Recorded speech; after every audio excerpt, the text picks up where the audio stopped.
What up, though? It's People Chat 1983. Back with you with another live stream. Thank you for joining me on this live stream. You are the real MVP. And oh snap, y'all know what time it is. I just came on here on this on just the time because that's what time it is. It's time once again for everybody to come aboard the small train. Choo choo. Tell me what time it is.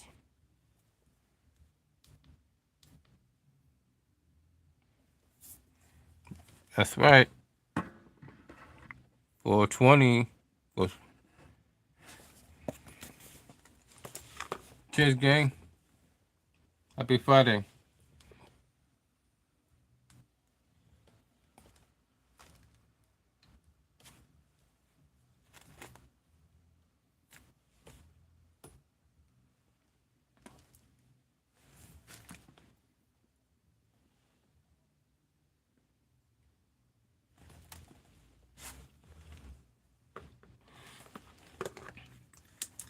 Oh yeah.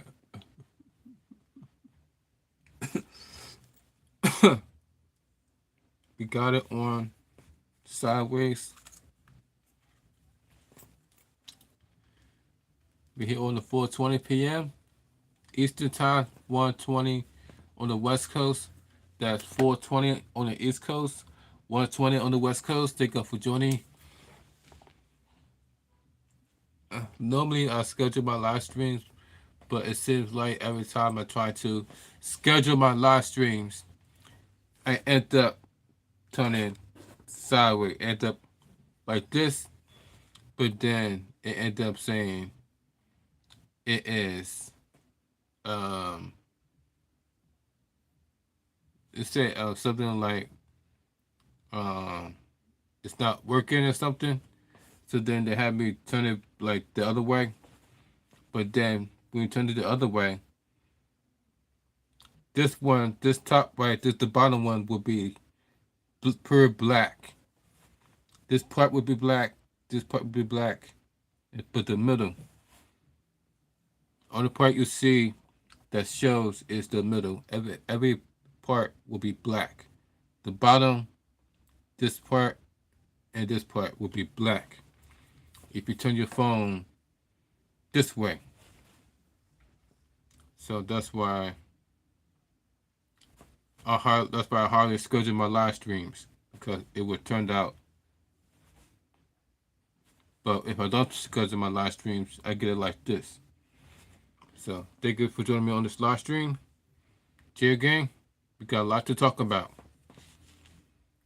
So, cheers.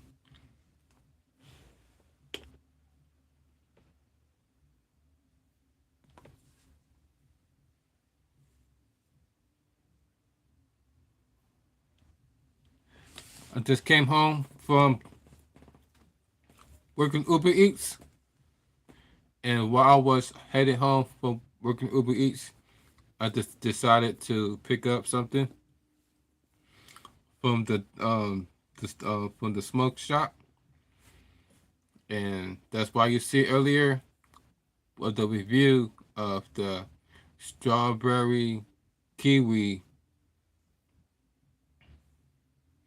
by none other than Mint. So I just dropped out. I just literally just dropped out. I just dropped that live stream a few minutes ago. So if you didn't check it out, make sure you go check it out after this live stream. And this is going to be about local events. It's going to be about Donald Trump winning the election over known other over Kamala Harris. We're gonna talk about like you see on the title. We're gonna talk about all these hit and runs that been happening all over the world, not just in the United States, but all over the world. We also gonna talk about WWE, NXT, ECW. And also gonna talk about Friday Night SmackDown. We also gonna talk about uh, Impact Wrestling. We're also gonna talk about AEW. So we gonna talk about all that. And then don't forget, ladies and gentlemen, we're here on a Friday. We're here on a Friday. So that means that Friday Night SmackDown is tonight on the USA, not on the not on the Fox network, but on the USA network because they wasn't able to meet the standards of the ratings because the Fox they want them to be like a 3 million rate like a 3 million point rating, and that barely can reach 2 million. I mean, barely reach 2 million. So that's why they got Daz Boots from Fox is now on the USA network. So now not only do you got, but then you got NST that used to be on the USA network got booted from the USA network, and now it is on the CW network.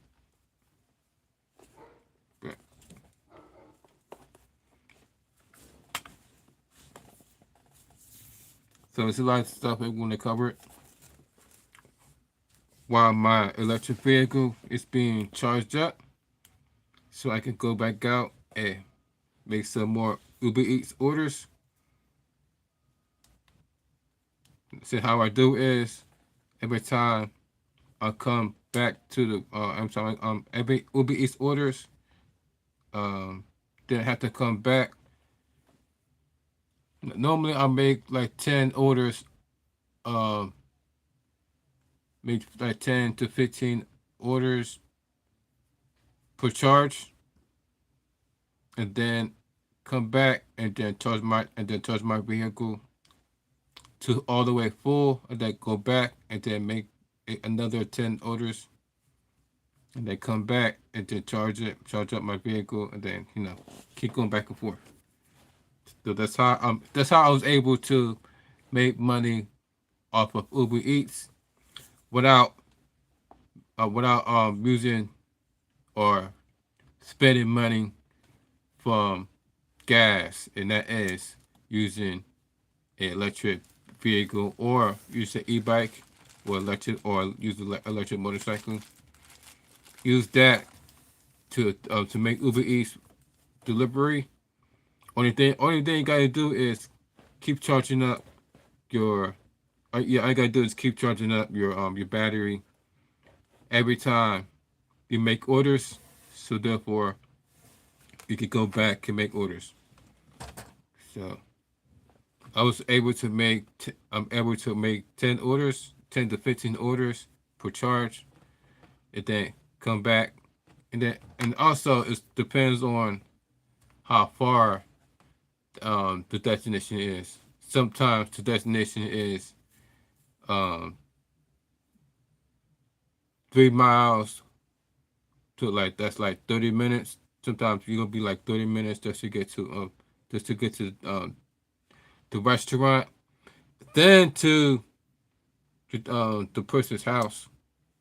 That's like 20-minute distance.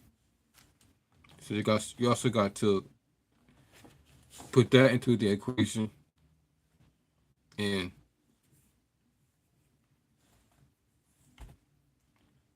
so I'm thankful that I'm able to make 10 to 15 orders per charge, and then after that head home and then let it charge for 4 hours, then go back and make 10 to 15 orders, and then repeat the cycle.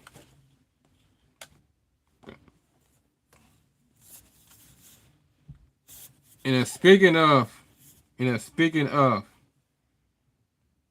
driving. As you can see in the title, the amount of hit and runs that have been happening in the year 2024 is crazy.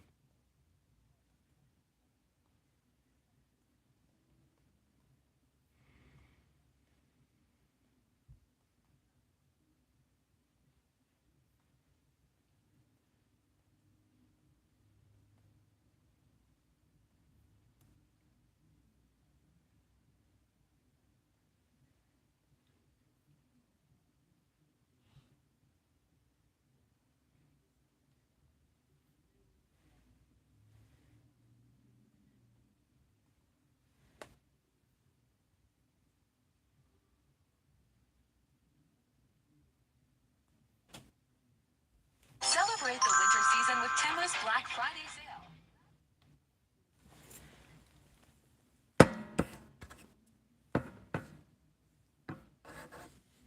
Hold on for a second.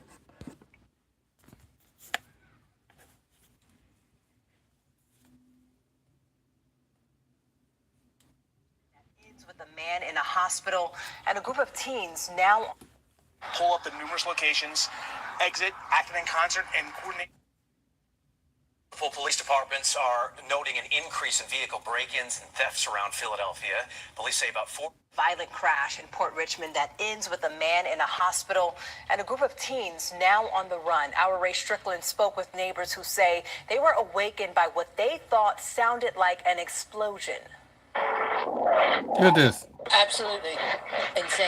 That's how neighbors described a surreal morning after a crash at an intersection in Port Richmond was so loud it woke up nearly the entire neighborhood. They had to be doing at least 100 miles an hour. Another look at the crash shows the moment a Dodge Ram runs a red light and smacks right into a white Chevy truck. The force of the crash sending both of them into at least 5 other vehicles. It happened around 7:20 in the morning at the intersection of Richmond and Venango. It was nothing but smoke and debris all over. Philadelphia police say they're now looking for 4 teens who were in the striking vehicle that injured an AutoZone worker who is now recovering at Temple University Hospital. The video also shows the teens getting away in another car that was trailing from behind.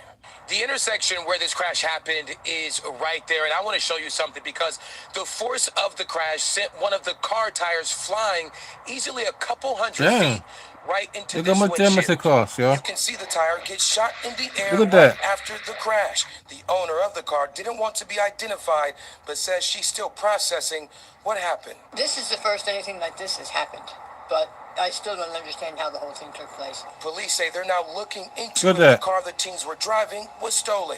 Meanwhile, neighbors are keeping that AutoZone worker in their thoughts and prayers. I'm just hoping that he survives this. In Port Richmond, Ray Strickland, CBS News, Philadelphia. You see that, ladies and gentlemen? That is crazy. Not only did it hit one car, it hit like 3 or 4 cars. It not just damaged just one car, just damaged 2, 3, 4 more cars. All because of this one hit and run accident. And it's not just it not just happening at that one accident too. It happened at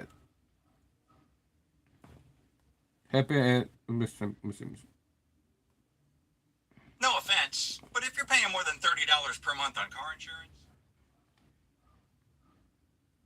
This happened 12 days ago.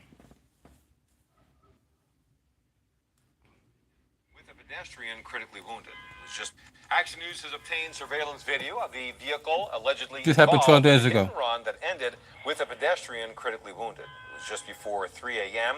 when officers responded to the 900 block of Watt Street in North Philadelphia. Action News reporter Katie Castro joins us live from police headquarters with details tonight. Katie. And Walter, the man who was hit, is in critical condition, fighting for his life. In the meantime, investigators are looking for that hit-and-run driver. Action News obtained surveillance video showing the moments leading up to a hit and run on the 900 block of Watt Street in North Philadelphia early Saturday morning. Look at that.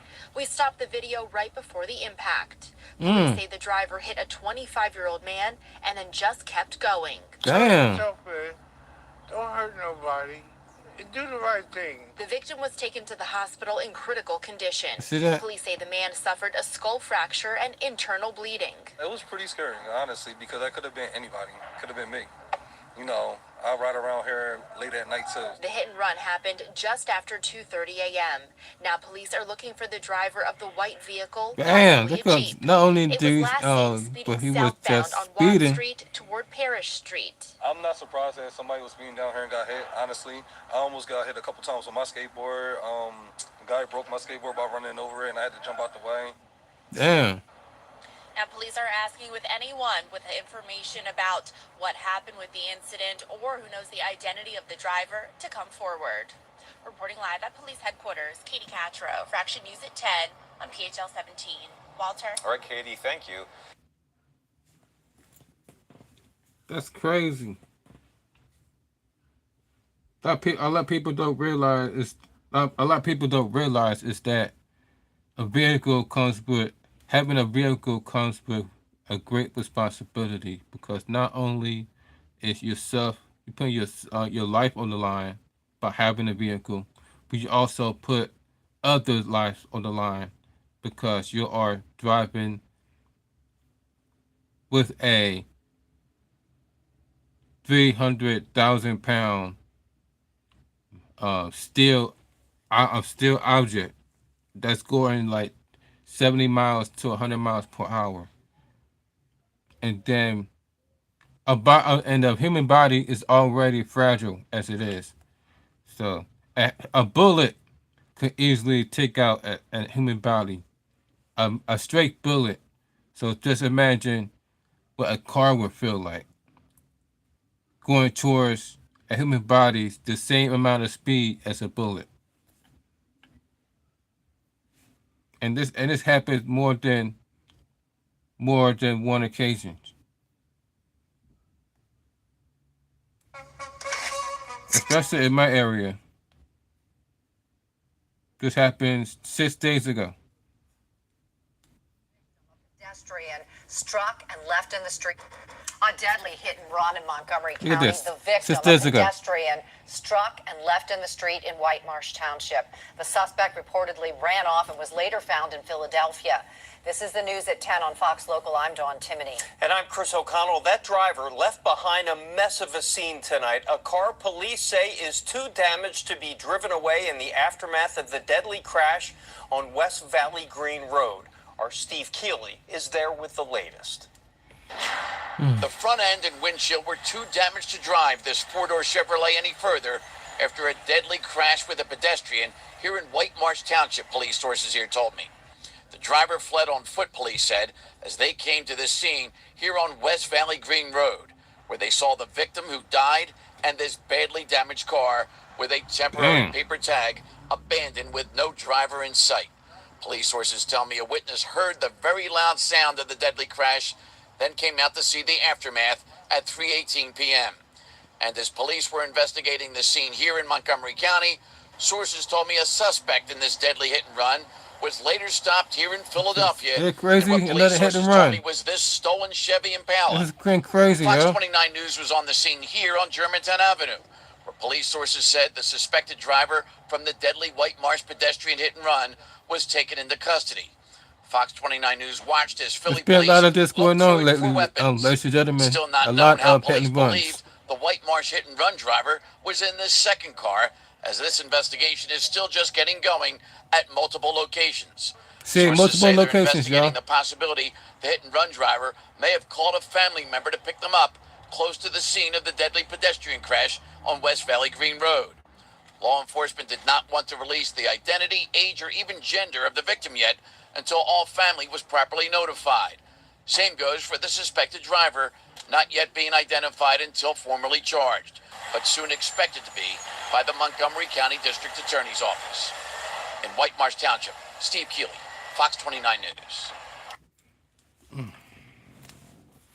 So that, ladies and gentlemen, it's been a lot of hit and runs been going on lately. A lot. Even did y'all hear about the woman that got hit in a wheelchair? A woman got struck by a vehicle while she was on a wheelchair. On a wheelchair, y'all. That happened The latest on the investigation into the death of a woman in a wheelchair at the hands of a hit-and-run driver. Yeah, the woman was killed as she was leaving the Taco Bell on City Avenue in Bala Cynwyd early this morning, and that is where we find Action News reporter Sharifa Jackson with what we know at this hour. This is 4 days just ago. so devastating, Sharifa. Yeah, that's right. Alicia Aliana. Lower Merion police say they are still in the process of reviewing surveillance video from the area, and they hope to have an image of that striking vehicle at some point today to share to the public as they continue to search for that vehicle. But you can see in this area now, it has reopened after nearly 5 hours of being closed following that fatal crash. And we'll take you to some video from last night. Police say that this happened around 2:15 in the morning as the victim in a wheelchair was leaving the Taco Bell on Conshohocken State Road. She was on a wheelchair. She got hit by a car. SUV that they believe hit her. That vehicle never stopped. It was last seen heading south on City Avenue. Now this investigation continues. Police, they have not revealed the identity of the victim, but believe she is in her 50s. Again, police, they're reviewing video. They're also looking for more witnesses to speak to. They say even in the early morning hours, this road is typically very busy, so they're looking for more video. They're looking for witnesses. And again, this investigation continues. We're live in Bala Cynwyd. Sharifa Jackson, Channel 6, Action News. Alicia? Okay, Sharifa, thank you.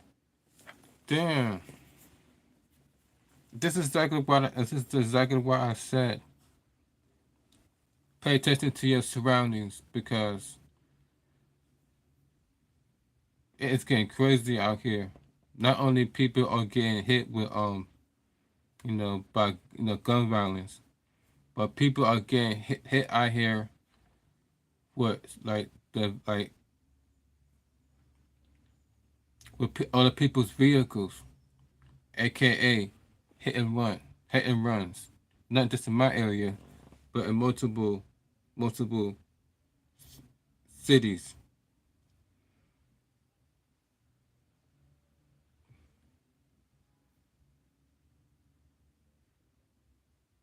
This is happening. I'm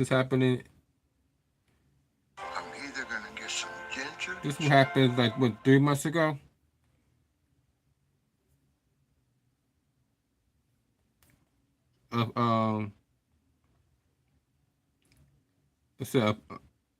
A man dies in hit and run on Armango Avenue in Philadelphia.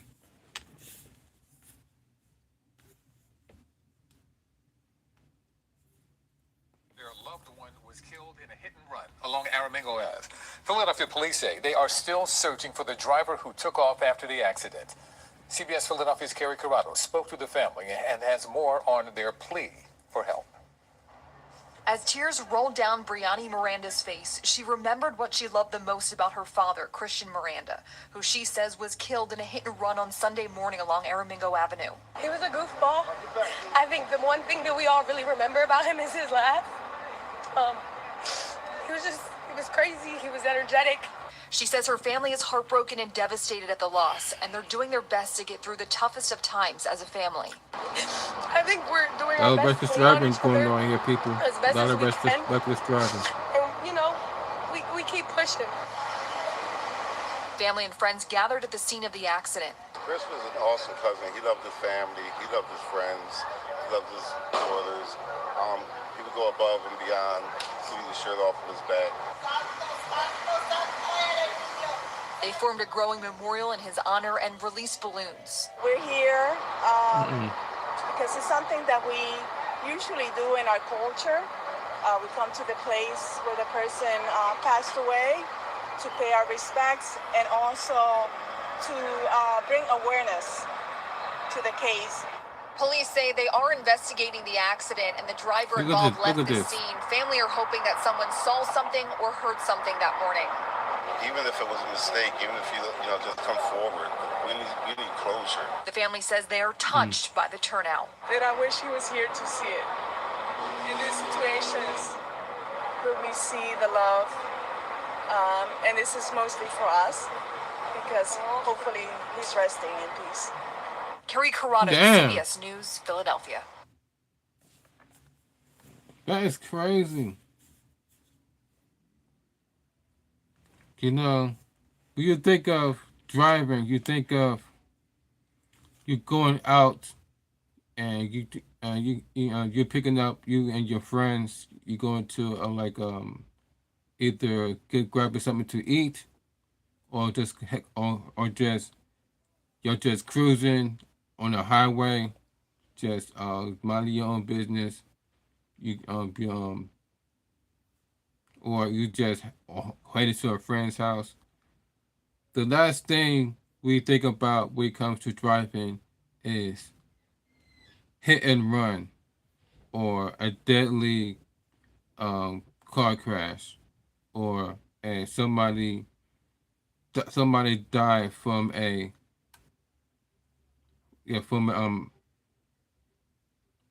from a car collaboration. That's the last thing on people's minds when it comes to driving. We only think about the good things when it comes to driving. That's why a lot of people is so excited to buy their car, to grab their first car, to grab to be on the road, because that's the only thing we think about is the good things when it comes to driving. But yet, look how many hit and run incident that's been happening lately within the past month.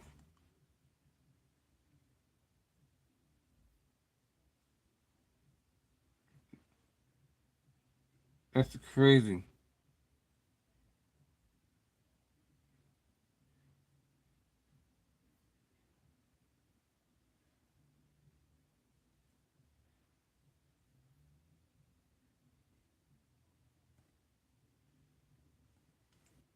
And oh yeah. And I forgot to show you guys this.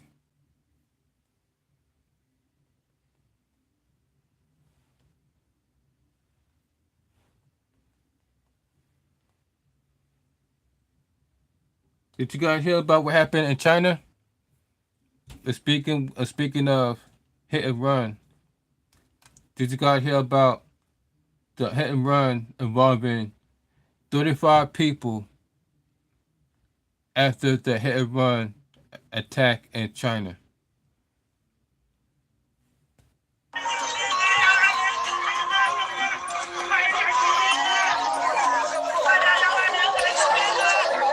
Look at this. Oops, my bad.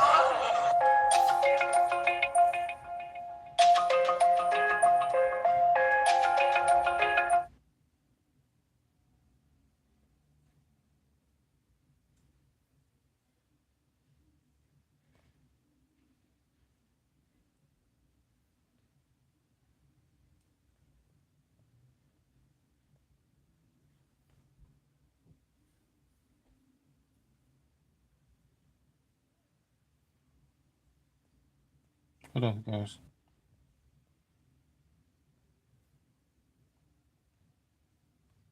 Just a warning, her report contains some distressing details about the attack and the aftermath. It is a dreadful attack and rare for China. Okay. A car drives into the Zhuhai Sports Center, running people down as they were out for an evening of exercise on the field. It is carnage, there is fear and panic, of course, bodies everywhere. Someone yells out, "Terrorist!" Emergency crews arrive quickly, but for many, too late. Dozens of people killed and injured. Posting on social media, one man wrote his parents had been hit, and many of the victims were senior citizens. It was another 24 hours until the death toll was announced. Police say a 62-year-old man upset about his divorce settlement was responsible, and that they later found him stabbing himself in the car with a knife. He was taken to hospital. few people The will same talk guy about what happened. that hit 35 This people is and as stabbed close to the himself. stadium as we've been able to get. Police have already locked down the area. They've pushed us back. But it is a shocking attack to have happened in a place like China, which is normally so stable and under control. This woman brought her daughters along to lay flowers. She says she trusts And the there's government something will else. investigate. I am just an ordinary person. I am very sorry for every life that is lost. How does it feel in your heart as a Chinese person to see this happen in your city? Actually, our country is very safe. It was just an accident. This construction worker was emotional, upset so many elderly were hit, adding, "It rarely happens here. There is no public outpouring of grief in China. It's not allowed." And the censors were swift. These graphic videos quickly disappeared off China's social media. Nicole Johnston, Sky News, Zhuhai.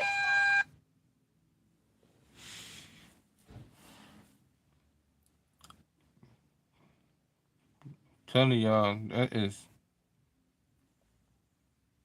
that's why y'all, you gotta be careful when you're being out here, y'all. You gotta be really be careful when you're being out here, y'all, because the people, I mean, it's getting crazy out here. The amount of hit and runs that be reported on the news, not just in my city, but in your city, in your country. I mean,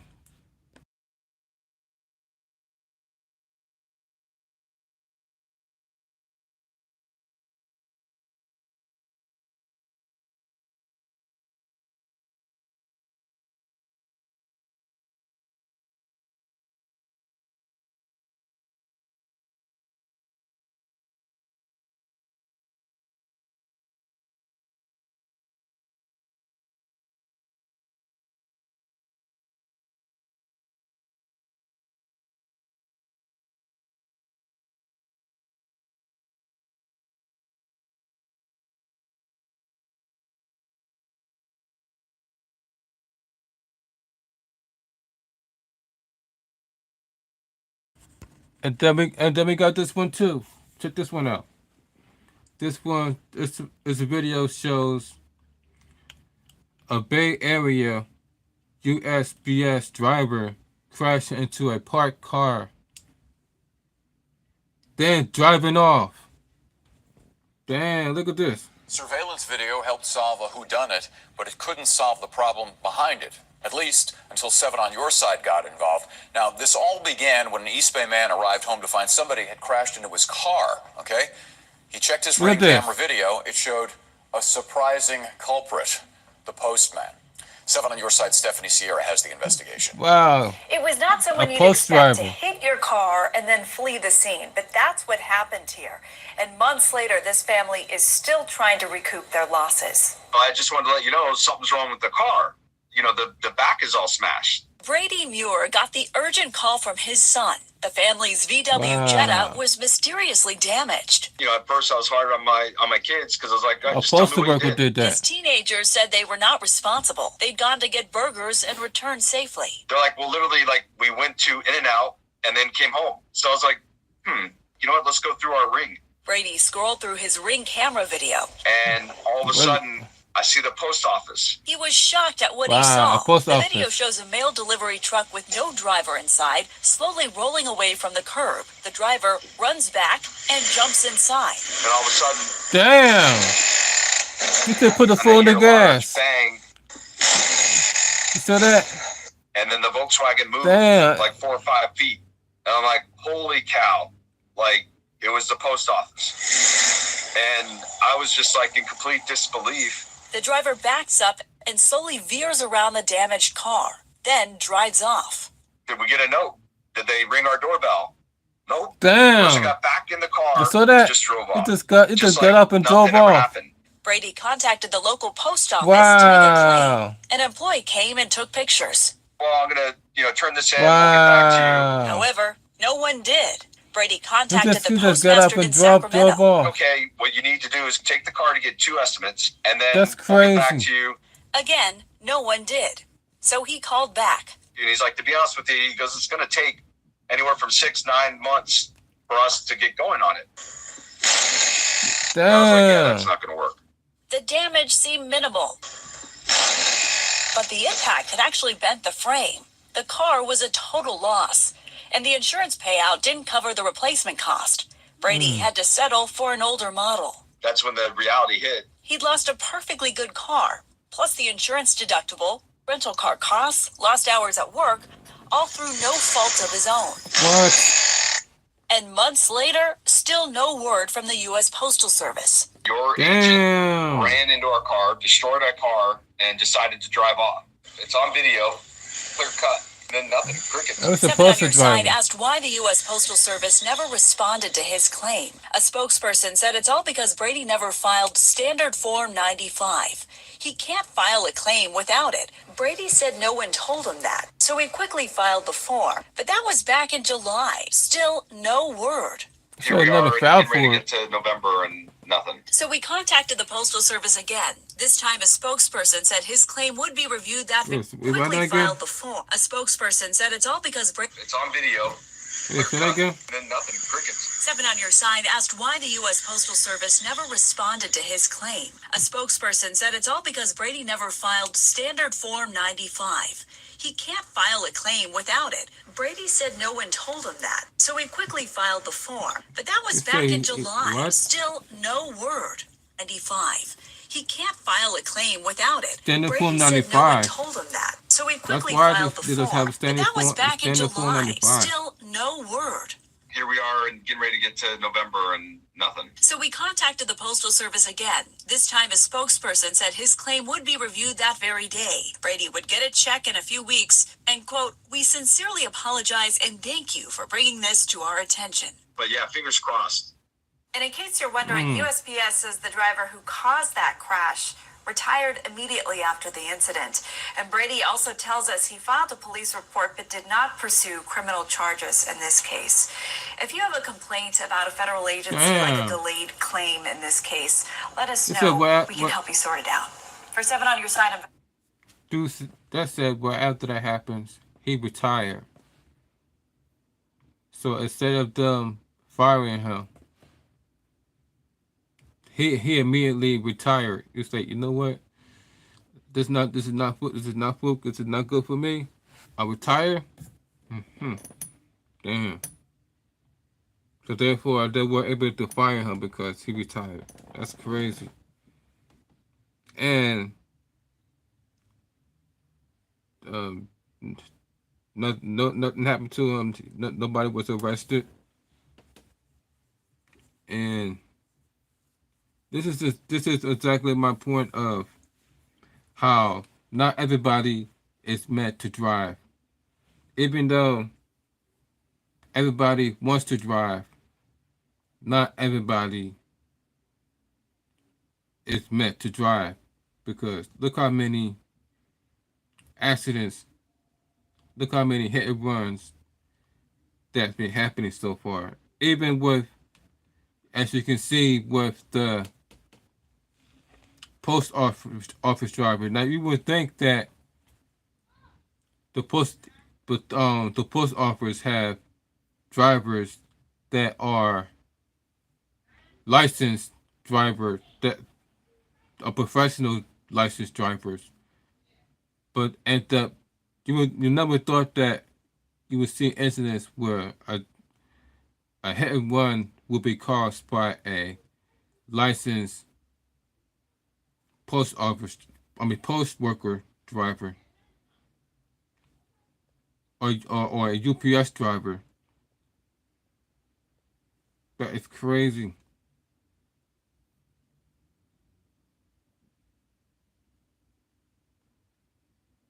Now's the time to save big on your oil change.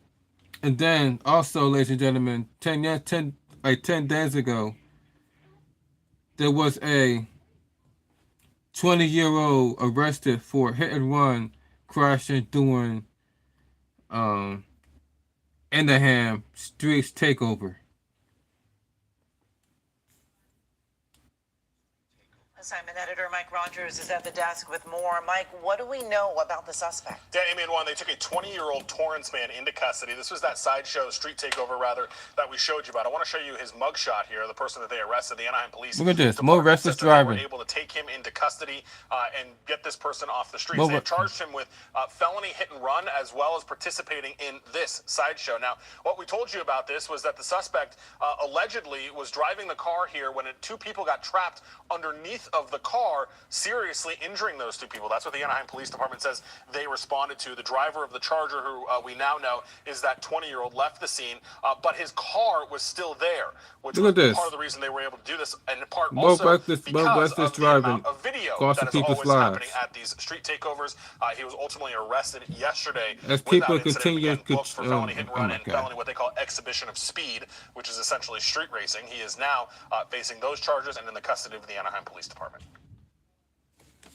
As people continue to treat cars as toys instead of using it as a way to get from point A to point B, but instead people want to use it like they do in Fast and the Furious, and find themselves doing all this street racing or these illegal street takeovers, to the point where we got people literally all in crowds where there's vehicles involved, and the next thing you know, you see people get hurt because there are vehicles that want to do at Fast and the Furious, but at the same time, there's a lot of people in the middle of the street, and they want to do donuts when there's lots of people in the middle of the street. And then what's going to happen, people? People get hurt, people get injured, and people die. Unfortunately, people die. And we see this happening each and every day. This is exactly why not everybody meant to drive.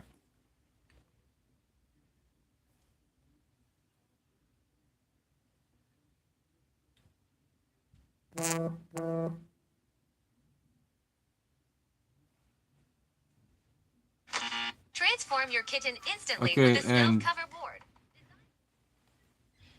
This one is called 4 Juveniles Sought After Serious Crash Caught on Camera in Philadelphia. Check this out.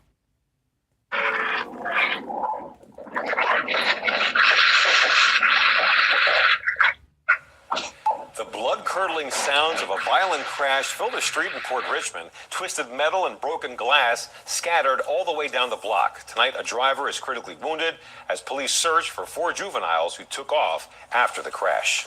It is Sunday night. I'm Walter Perez. The big story in Action News is the hit-and-run crash that turned a neighborhood street into a field of debris. It all unfolded this morning at the intersection of Richmond and Venango Streets when police say a speeding vehicle ran a red light and T-boned another vehicle. Action News reporter Brianna Gallagher is following the story. She joins us live from police headquarters tonight with full details. Brianna. Yes, Walter, and that debris is still scattered throughout the street there, but neighbors weren't sure what to make of that sound because it was so loud and destructive until they walked outside to see what had happened. Tonight, that man remains in the hospital in critical condition. Meanwhile, police are looking for a group of teenagers who got away. The aftermath of the crash is still visible on Venango Street. A path of car debris left along the sidewalk, a ladder, the cap of the pickup truck, and dust from cement bags. And it sounded like a car drove off of 95, and it sounded like an explosion. So it was loud. Terrifying video shows the black Dodge Ram driving eastbound on Venango Street Look at that, at an look at that, extremely y'all. high rate of speed, while a white Chevrolet truck was driving northbound on Richmond Street. The Dodge Ram appears to disregard a red light before it T-boned the Chevrolet. Look at that, yeah. Came out and looked around it. Looked how it does, like a bomb went off. The crash pushed several cars down the block. Debris went flying. Big cloud of smoke from the cement bags. Immediately after the crash, neighbors rushed out of their homes to help. But then a white SUV pulls up. Video shows teenagers get out of the black Dodge Ram and jump into the white SUV, but not before someone gets the getaway car's license plate number. According to police, several teenagers fled the scene, all in dark clothes, ski masks, and puffy coats. Officials say the driver of the Chevrolet, a 40-year-old man, was rushed to Temple Hospital. Looked down right from the window, you could see the bed of the pickup where the gentleman was laying. Look at the impact The though. crash damaged 5 to 7 vehicles that were parked on the street. Thankfully, no one was inside of them. I guess a tire from the truck flew off and just started rolling and bouncing down the street. And it landed on that car and it landed on the other side of the street. That group of teenagers, they got away in a white vehicle. Police are asking anyone who may have any information to please contact them. We're live outside of Philadelphia Police Headquarters. Brianna Gallagher, Channel 6 Action News. Walter? That video is just horrific. All right, thank you, Brianna. Hopefully. This is crazy. The amount of hit and run.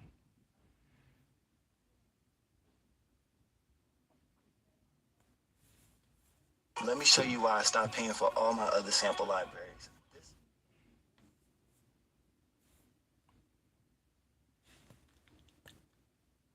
This one is called Police Release Photos of the Suspect in Deadly Hit and Run Crash in Lower Maryland, Pennsylvania. Check this out.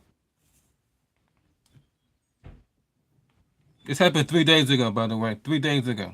Is one of the best clues police have as they try to track down the driver who hit and killed a woman in a wheelchair. Good evening, everyone. I'm Yuki Washington. Lower Merion Police just provided new photos and more details about this deadly hit and run and urged the driver to turn themselves in. It happened about 2 this morning in Bala Cynwyd at the intersection of City Ave and Conshohocken State Road. Madeline Wright joins us now from Lower Merion with more details. Madeline, good evening.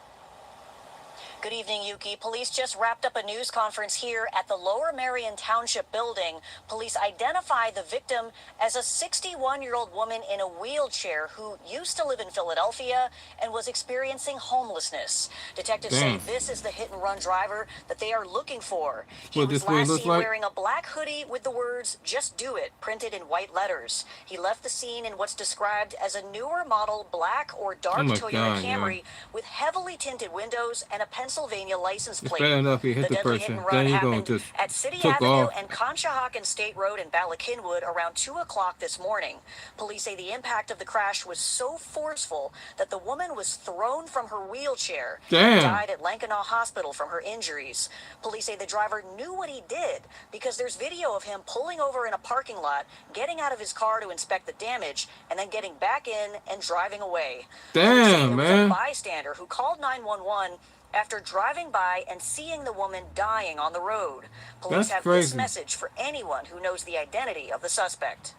If anyone knows who's driving this car, That's crazy. people need to take responsibility for their actions.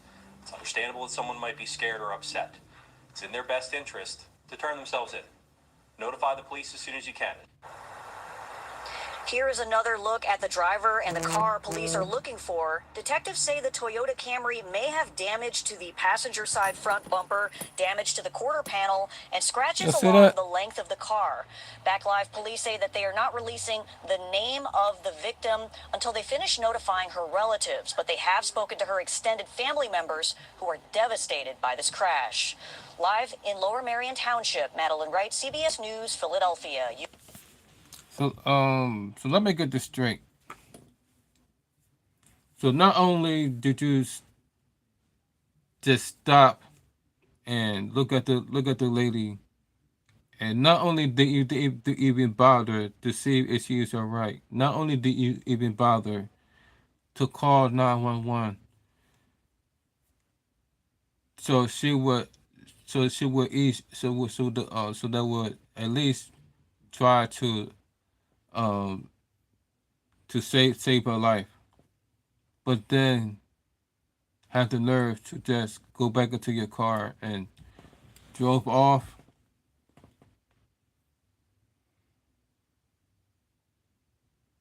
This is exactly why people have lost faith in humanity.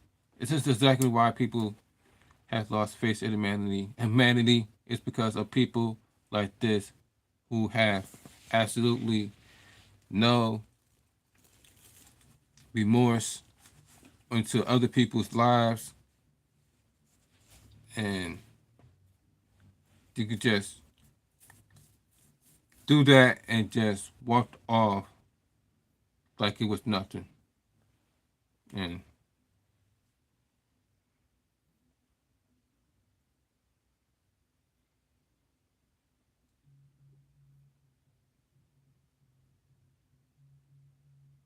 this is crazy.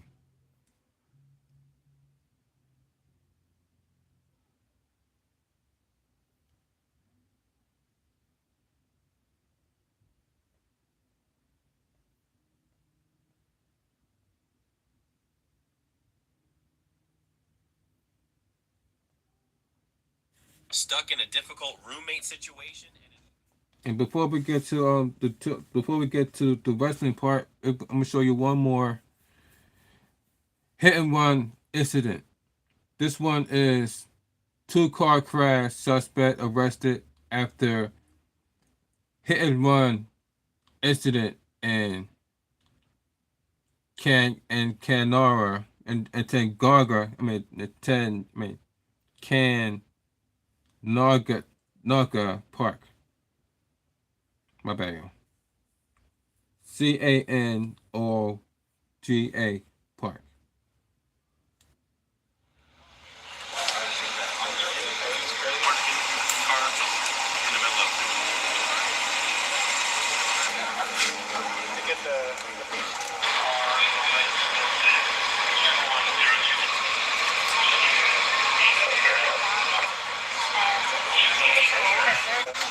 Let me show you this video.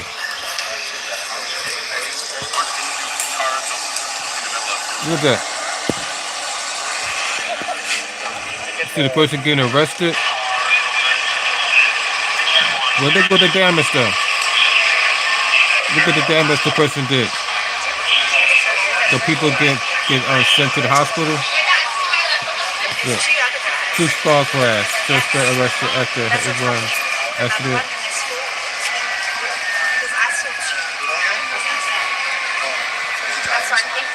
I'm telling you guys, having a vehicle is a huge responsibility, because not only is your life is on the line, but others' life is on the line as well.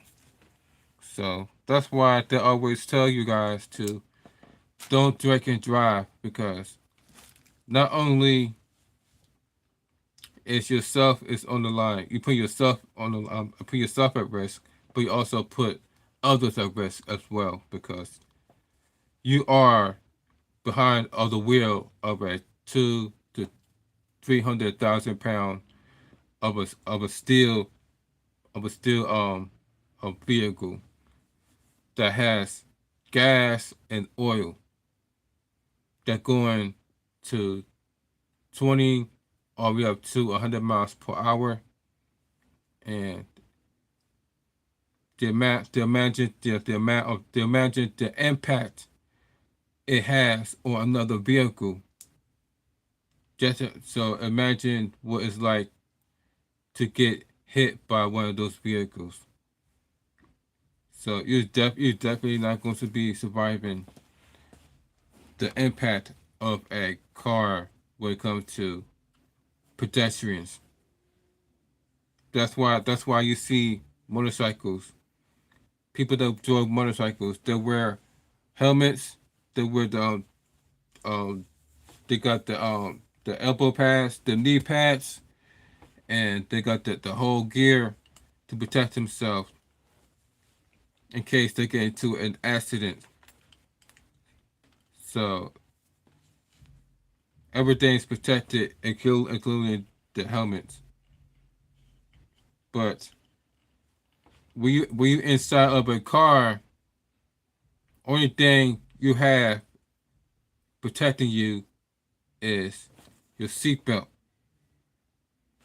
But you ever thought that when it comes to driving versus you you having a motorcycle, is that when it comes to head protection, the motorcycle has on a helmet.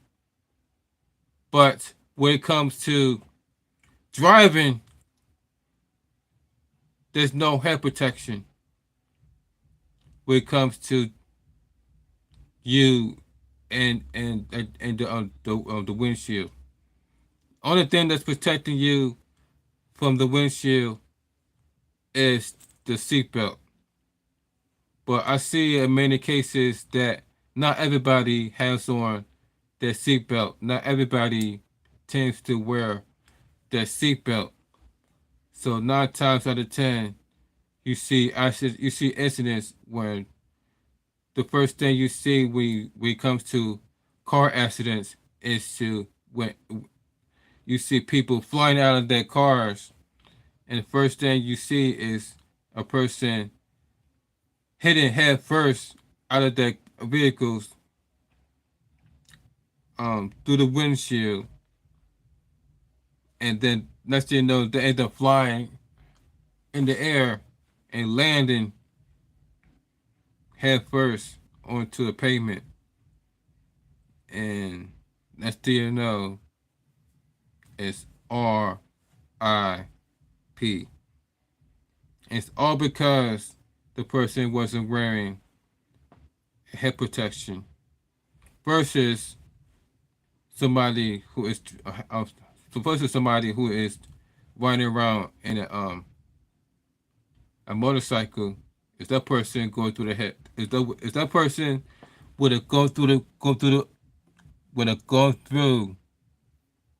a windshield,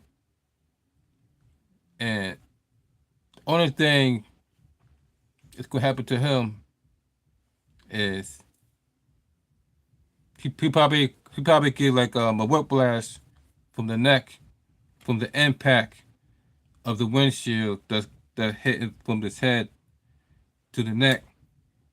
But at least his whole head is protected because he is wearing a full motorcycle helmet. So that is protecting him from having his skull go through the windshield versus a person driving in a car, and the only thing that's protecting you for going through the windshield is the seatbelt.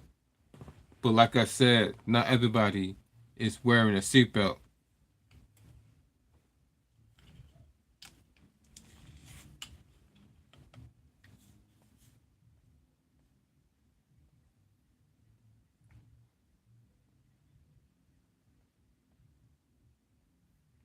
Hold on a second.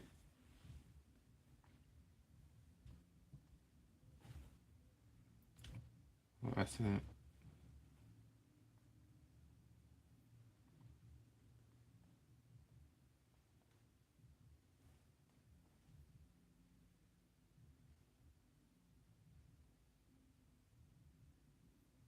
gonna show you this.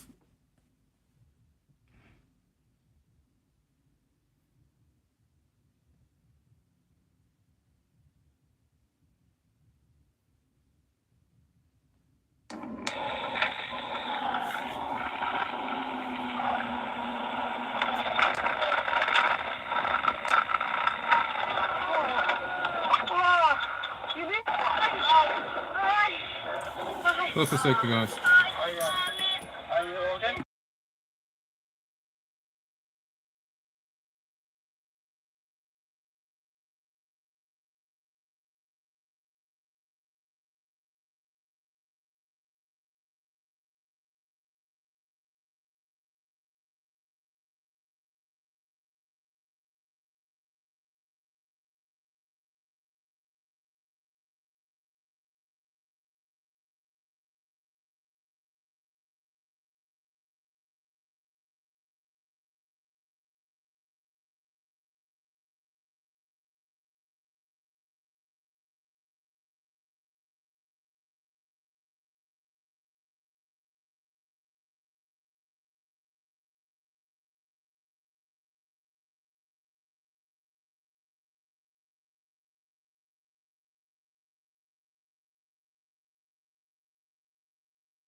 There you go. I got you a perfect example of what it's like to get into a car accident, and only thing that's protecting you is a seatbelt. Look at this. You're in your car and you have only thing you have on is a t-shirt, and you have on the glasses. No head protection, by the way. No head protection. You just only thing you have on is your sunglasses. You have on a t-shirt, and like I said, the only thing that's protecting you is a seatbelt.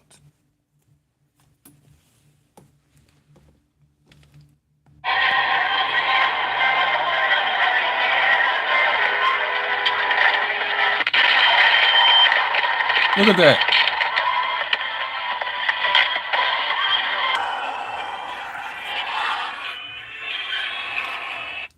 You saw that, right? The only thing he has on, glasses, t-shirt. Like I said, he had no head protection, no gloves, no knee pads, no elbow pads. Nothing was protecting him from the accident. Only thing that was protecting him was the seatbelt. And even the seatbelt, as you can see, didn't help him didn't protect him from being protected from that accident. Hey, what's up, Nico? Thanks for joining me on this live stream. You are the real MVP. Hope you're well physically, mentally, and emotionally this day. It's like a king last night, and I acknowledge you. We acknowledge you, Nico. And we're just going over the amount of hit and runs that's been happening all over the world. It's been a lot lately. Not just in my area, but also here in the United States. It was the area in China where there's like 35 people that got caught in a hit and run. And then also we just saw an incident where that even in a car versus you driving in a motorcycle, whereas in a motorcycle you have the motorcycle helmet, you have the gloves, elbow pads, knee pads, then you got the boots, motorcycle boots, motorcycle jacket, the motorcycle gear, pants. So therefore, when you get into an accident, everything from your head to toe is completely protected. But as you can see, ladies and gentlemen, versus you being in a car, you are wearing absolutely zero protection.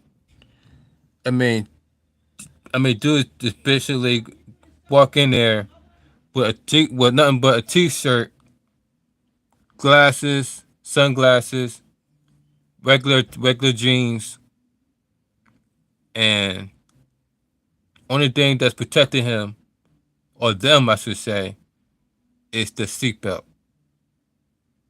You see the difference between driving a car versus a motorcycle?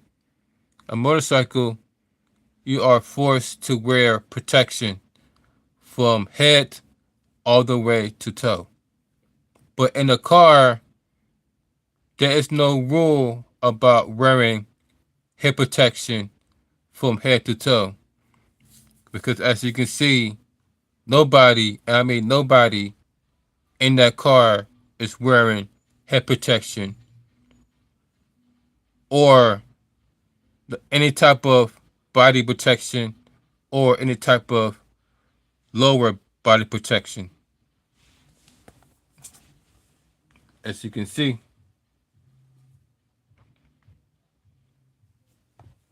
And guess what happens?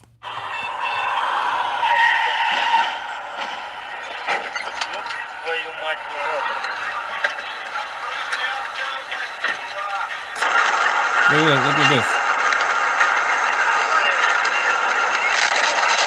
Look at that.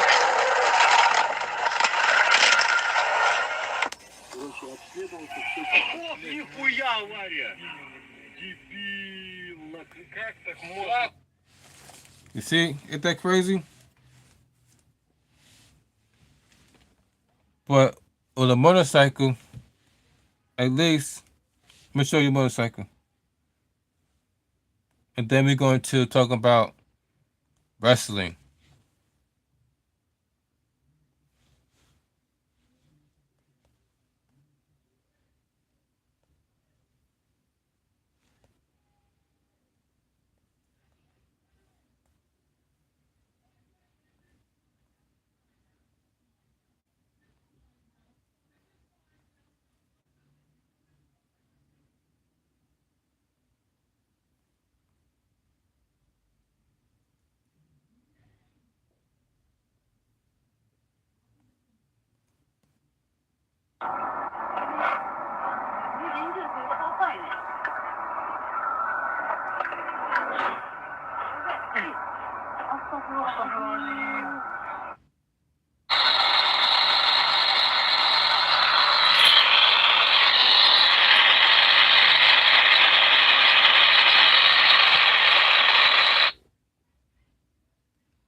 You will form two teams. The OG.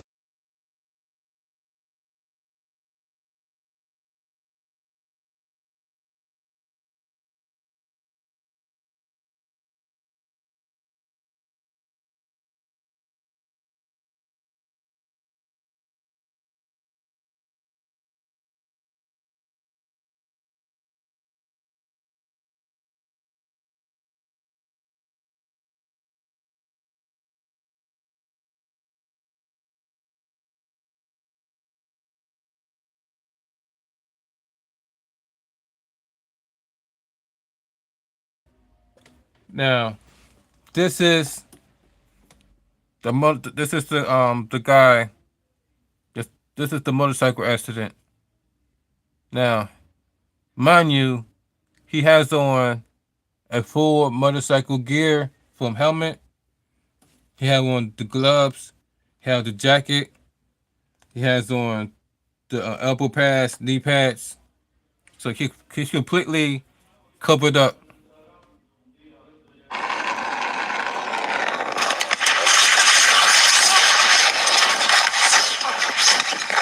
However, the motorcycle seemed to go straight, and he wasn't riding defensively at all.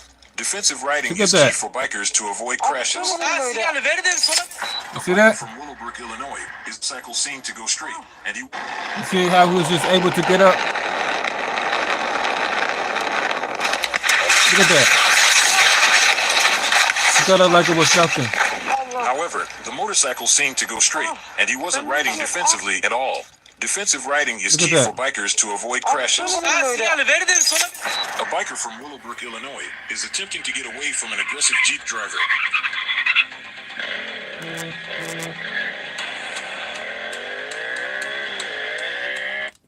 You see that? He was able to not only get up, but he was able to walk like he wasn't even hey, what's up, Detroit? Thank you for joining me on this live stream. You are the real MVP. Hope you're doing well physically, mentally, and emotionally on this day, except like a king last night. And my bad, I didn't acknowledge you, but I just now seeing you. But if you're still on the live stream, what's up, Detroit? What's up, Nico? And what's up, Latif? Thank y'all for joining me on this live stream. Y'all the real MVP. And this is for y'all joining this for y'all joining me on this live stream. But first, we're going to stay hydrated with this kiwi strawberry Arizona. Cheers, gang. Stay hydrated.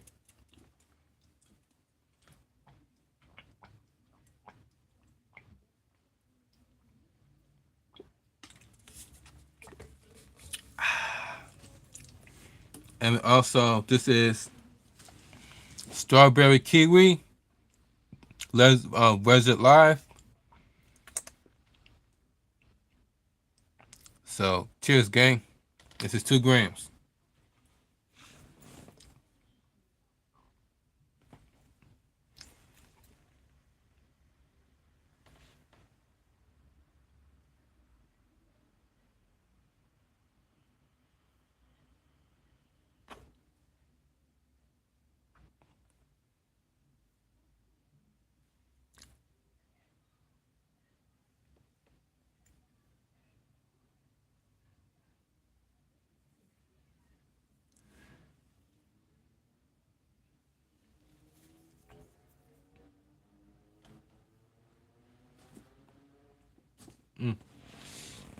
Woo.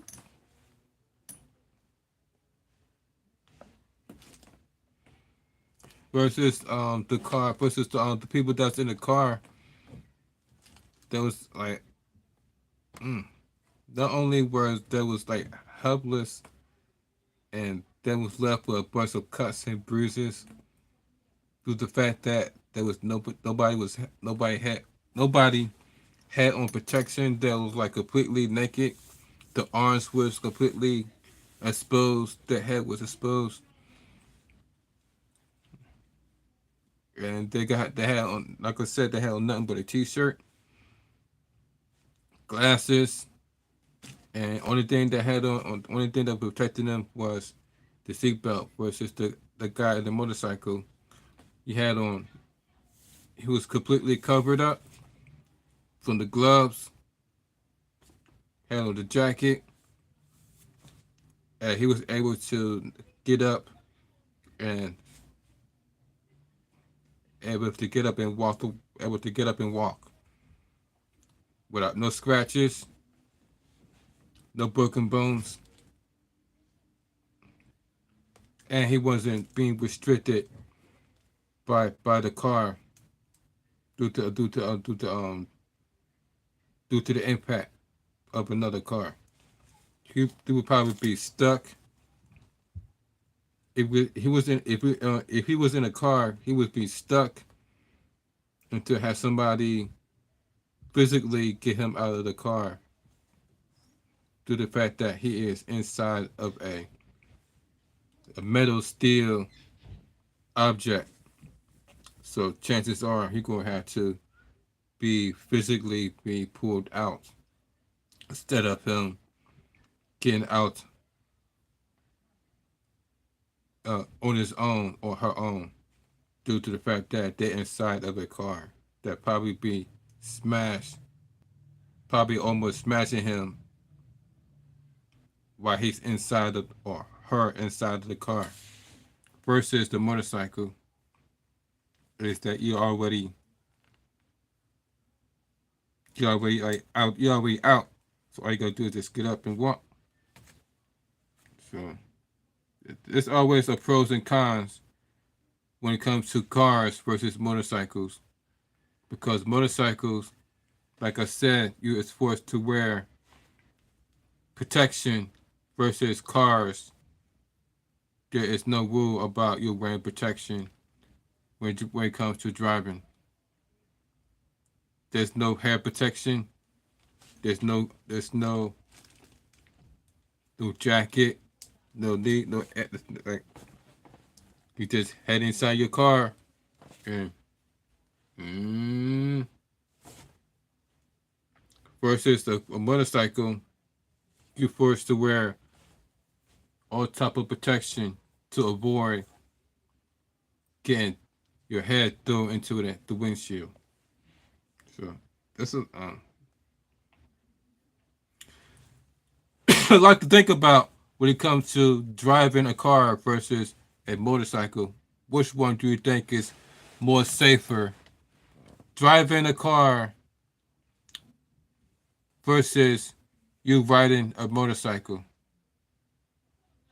Remember, motorcycle, you get to wear a helmet, gloves, knee pads, elbow pads, versus a car, there's none of that stuff. It's just you, seatbelts, and um,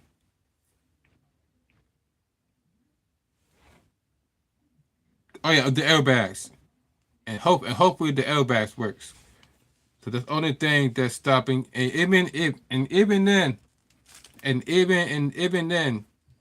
9 times out of 10, those can't even save those things can't even save you from getting to a serious car accident, as you guys can see.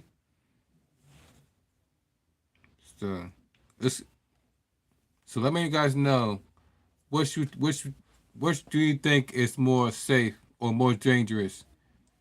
Driving a car versus driving or riding a motorcycle. Let me guys know in the comment section down below. Which you guys think is dangerous or more safe? Driving a motorcycle or riding a car or truck? Let me guys know in the comment section down below.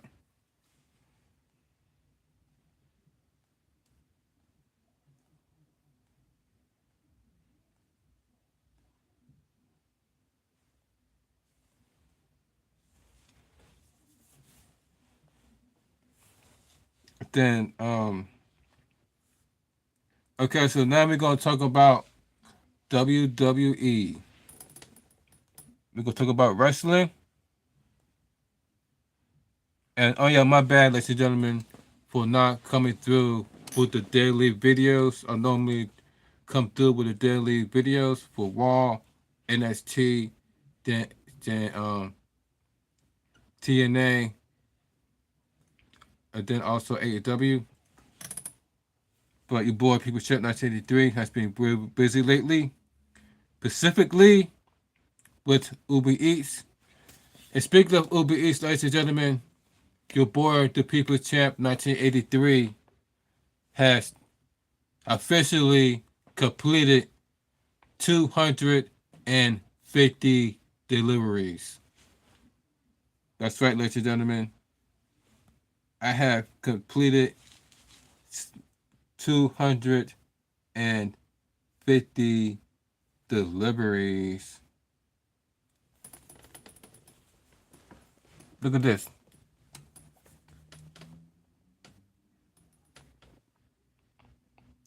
It says, wow, thanks for 250. Demetrius, you have officially made 250 people happier. Congratulations on your 250th delivery using Uber app. So there you go, ladies and gentlemen. The boy, the People Champ 1983 has officially done over 250 deliveries. So that's why the People Champ 1983 hasn't been making lives for the past week. It's because I've been making deliveries from morning all the way up to midnight. From 6 a.m. and then from 6 a.m. all the way up to 11. And then, as you all know, that I use my electric bike to make deliveries. So of course, by using an electric bike, I have to stop and charge it. So after these deliveries, from 6 a.m. to 11, come back home and charge it for a few hours. And then go back around 3 o'clock, do more deliveries, and then come back home, charge it, and then go back and do more deliveries all the way up until midnight or so, and then head back home and then charge it, and then head back in the morning and repeat the process the same day. I mean the very next day. So that's why your boy, the People Chef 1983, hasn't been putting out lives. It's because I've been grinding hard, extra hard with the Uber Eats, which allowed me to reach over 250 deliveries since becoming an Uber Eats driver.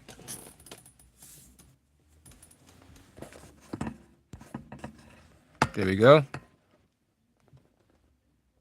So wow, thanks for 250 deliveries. There you go. You officially made 250 people happier. Congratulations on your 250 deliveries using. Just how you know. You see. Look. This is sent by Uber. So you know that the boy People Chef 1983 is a legit Uber Eats delivery driver. This is sent by Uber themselves. I just completed 250 deliveries. So that's why the People Chef 1983 hasn't come through with a raw review yet, or with an NST review yet. Or did I? Oh yeah. Unless not the one for this week. Yeah, that's the reason why the People Chef 1983 hasn't come with the raw review, NST, along with AEW and also Impact Wrestling. It's because your boy, the People Chef 1983, has been grinding extra hard with the Uber Eats. But ladies and gentlemen, I have been coming through with the reviews. As you can see, I have done the Blueberry Burst review, and that was 2 days ago.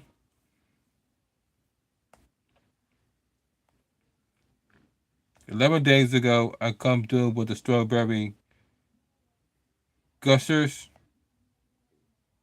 12 days ago, I had reviewed the Tangy Banana.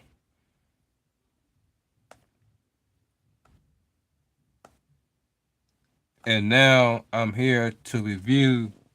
Now I have put out the review called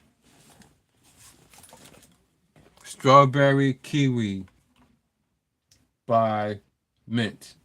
And it's a disposable, runs it live hybrid. The review I have done on this for my channel. So when I this live stream, make sure you go check it out. Make sure you hit the like button. Make sure you hit the subscribe button. Make sure you hit the share button. Hit the comments. Show the video some love. Show the video some respect. And on that note, we're going to here to do a WWE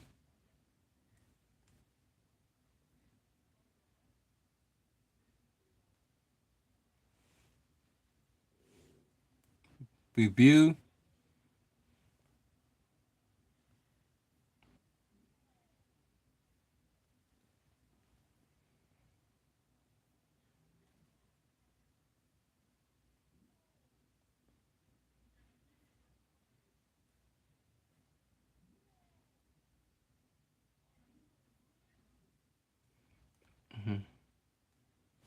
Damian Priest.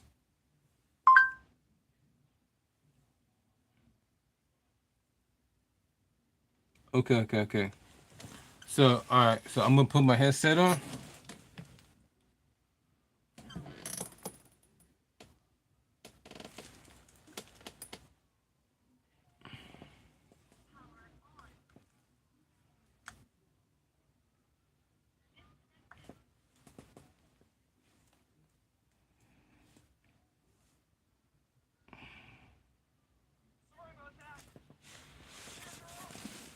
Okay, so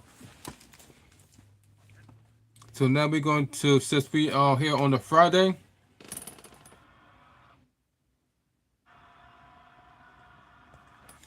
Okay, so we're here to discuss what happened on Monday Night Raw. And before we do that, we're going to take another hit of this strawberry kiwi. You see, it's the color of the kiwi. It's the color of the kiwi. Cheers, gang.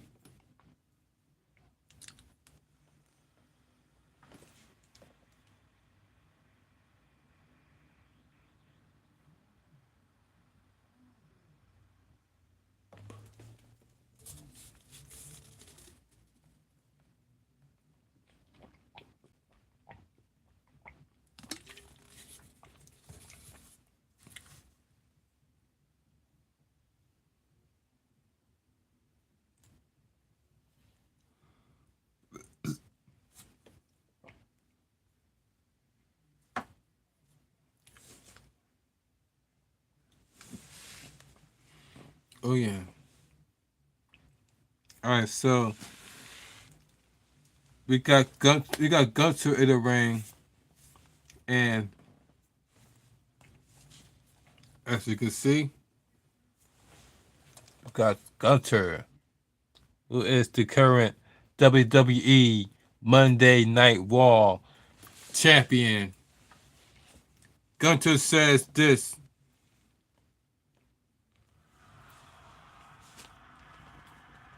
As the people boo him, all that matter is that I am still the world heavyweight champion. So I'm guessing that he ain't including that during the match at Saudi Arabia, where he went 1-on-1 against Cody Rhodes to become the first ever WWE Crown Jewel champion, and the person that was able to walk out of Crown Jewel, the first ever Crown Jewel champion, was none other than the American Nightmare, Cody Rhodes. So he said despite all that, I am the WWE Raw Heavyweight Champion. And also, ladies and gentlemen, my apologies for the live stream being cut short due to the lack of battery. Because lately I've noticed that the reason why it's been cut short is because as soon as it cut short, that's when I realized that the battery has died. So to avoid that, I'm going to plug this into the phone right now. There you go. You hear that sound? It's now charging up, and the battery percent is now on 15. To avoid it being down to 0, we're going to plug it in to the Ego Flow River Pro, and the lucky the thing about me having the Ego Flow River Pro is that you could you can also use the app River Flow, the Ego Flow app. You can also download the app from your local Play Store or your local Apple Store. You can see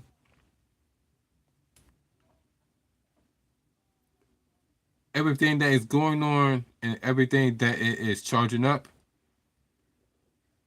from your phone, from your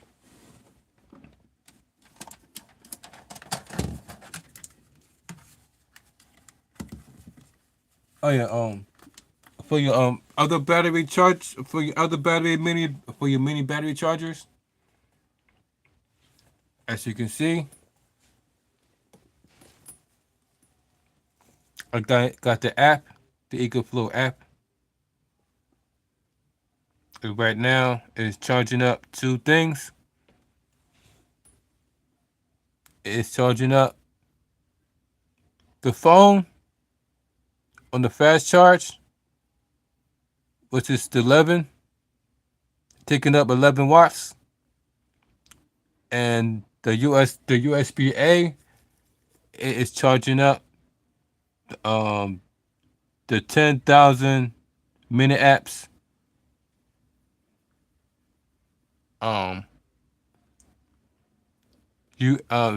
mini charger, 10,000 milliamp charger. As you can see, it's taking up 6 watts.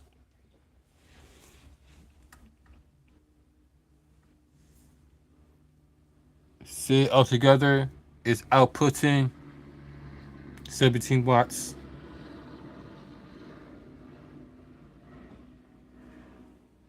Or 18 watts now. So with this EcoFlow, so this River Pro app, because of this EcoFlow app, it allows me to look at devices, of how many devices that it is using and how many watts it is taking on at the same time.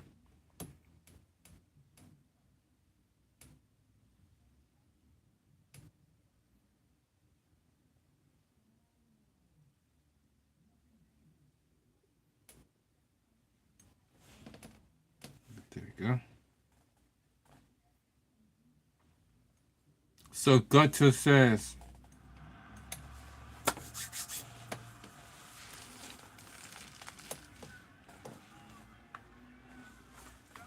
and I still left in the past.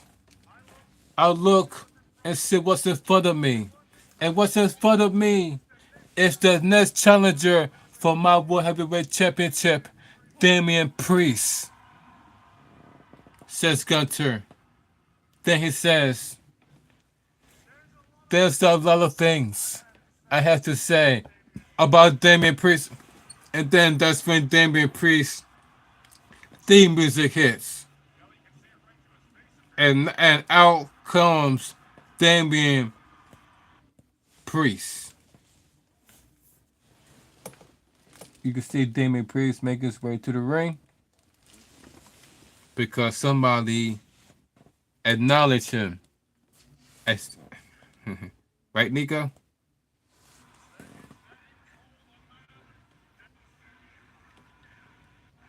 So Damian Priest begins to enter the ring. He picks up the microphone and says this to Gunter. No, don't look surprised. The entire world saw that was advertised that they're going to talk about me, so I say through it to my face, says Damian Priest.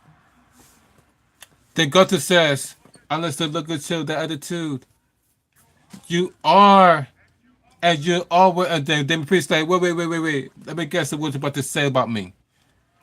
I'm street trash. I'm a Latino thug. I'm a bum. My parents didn't care about me enough to raise me right. I had to scratch and crawl and fight just to get opportunity, and while you just sat at home and wait for a phone call. Is that right? Said Damien Priest. Then he said, did I cover the basis they do super insults to move into you? What I see the first time you and I step into this ring and look at each other like this. Understand the vibe. I got what people feel this unbeatable killer. And for the first time in my career, I actually felt out. And actually think I could beat you. And that's stuck to admit, but it's the truth. Said Damien Priest. Then he says it wasn't for my so-called brother betrayed me. That title wouldn't be my body works right now. Said Damien Priest. Then he says, no, no, no, no, no, no. In fact, one of the wildest thing about SummerSlam is that when it's over with, we became champ, this vibe of yours, it started to fade. They're like, if the crowd's like, ooh, like, yeah, yeah, yeah, yo, I said it right now, it's faded because you started to dollar yourself. So everybody like, ooh, they like, no, no, no, that's not what it is. You just assaulting. Now start that vibe even vibe even more because you got pinned by Cody Rhodes. Everybody was like, oh. Then Gunther was like, you. Then the fans began to chant, Cody, Cody, Cody. But then Gunther was like, no, bro. Jimmy Priest was like, see, that's exactly what I'm talking about. You can't really talk right now because you're full of doubt. Said Jimmy Priest, no, let's be real. The way you feel right now, that doubt, let's be real. I said, why? It's because you know you can't beat me. The fan was like, ooh. He's like, yeah, you know how I know this killer, this unbelievable killer is dead? It's because by now, has been anybody else who would take a swing on me by now.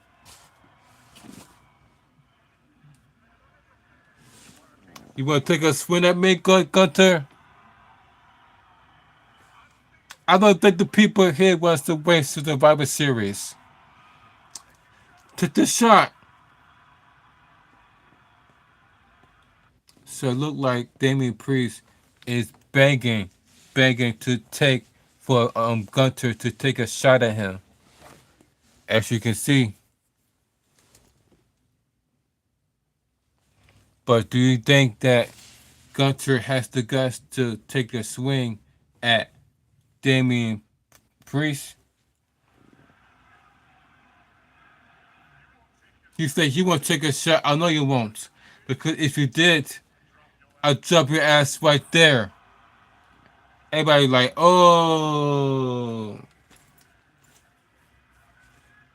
And then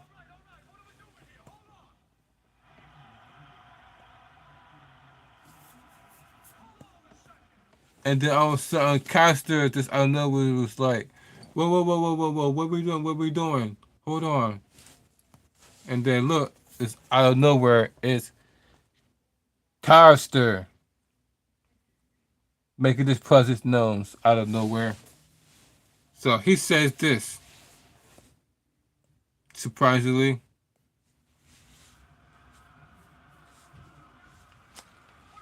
What we doing here?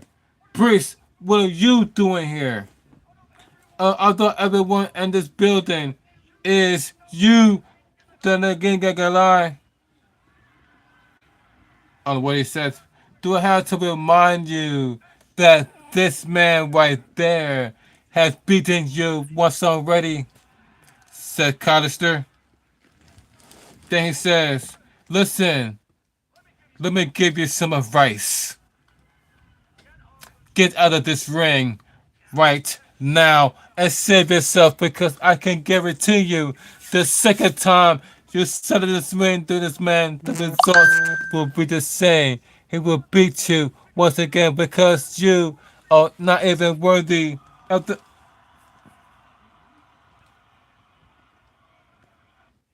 And then all of a sudden it got stopped by none other than Damien. No, he got stopped by none other than Gunter. So look, as you can see,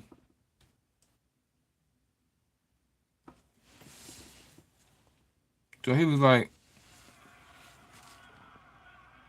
Look at this. And then Spencer was like, no, I'm not going to let that street trash talk to you about that because he doesn't. Bam. And then Demi Priest hit Kaiser with a right hand.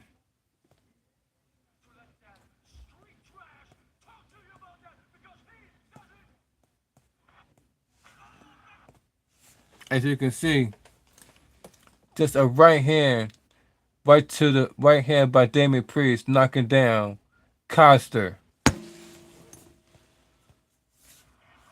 A right hand from Priest onto Coster, and then begin to give him a clothesline onto the outside by Damian Priest onto Coster.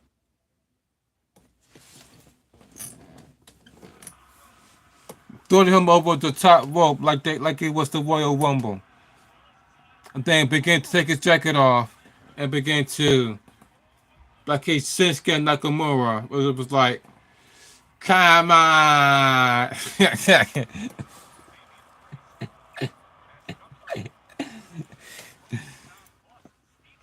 But then you see Gunter begin to walk away and begin to.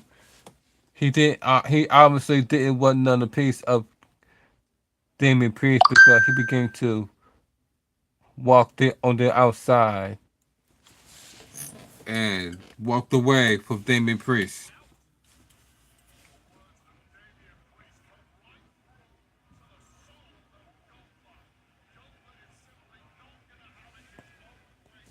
So, do you guys agree with Damian Priest that Gunter see doubt in the mind, in the eyes of Gunter, because he do not want none of Damian Priest, because he doubts that he is going to defeat Damian Priest again. Let me guys know in the comment section down below. Do you guys agree that Gunter is doubting beating Damian Priest? In the comment section down below, because we want to hear from not just you, but you, and you, Soldier Boy.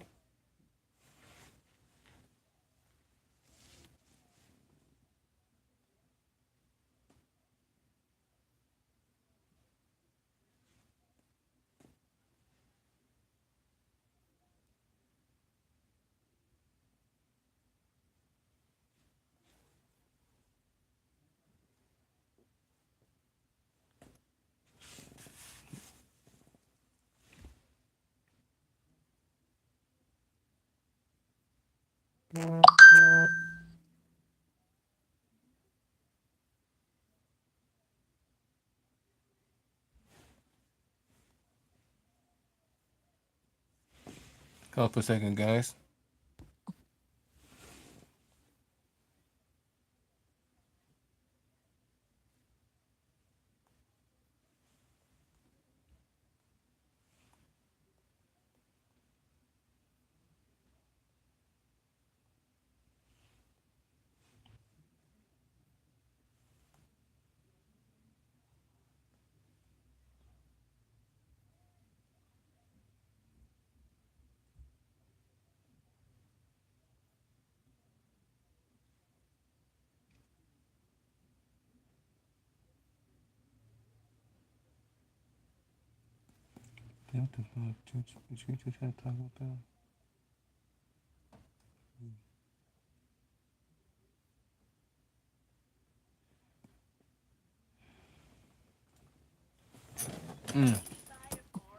Bye bye, y'all. But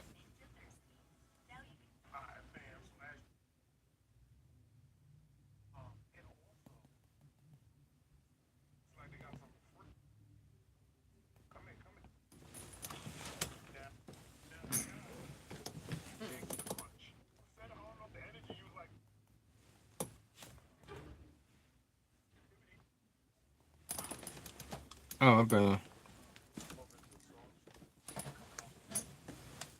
Jeez. Yeah. Hold on a second, guys. I'll be right back.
My bad, ladies and gentlemen.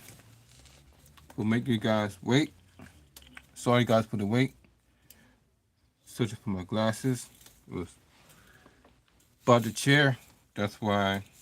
And then I had to use the restroom. So that's why it took me. And then I was like, where my glasses went? Went to search for it. And able to found it.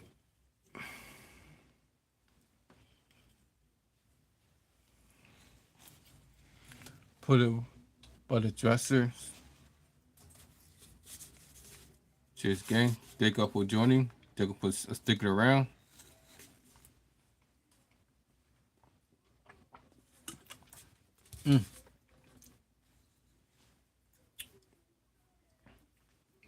Cheers. Cheers, ski. Excuse us. Cheers, ski.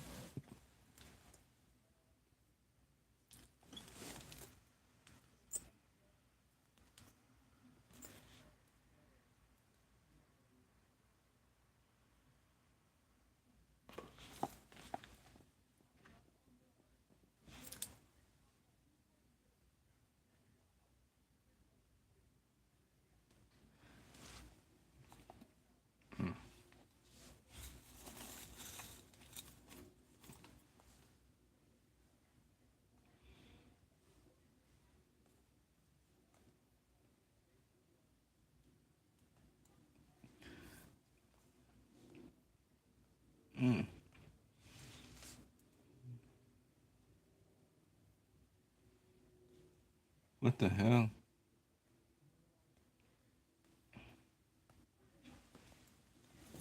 We are not the twos, and we are the. Whoops.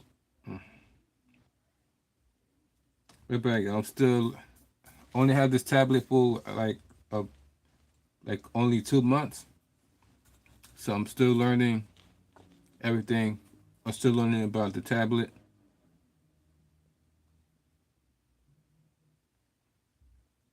Because I barely use it. I'm still using my phone more than the tablet or the TV.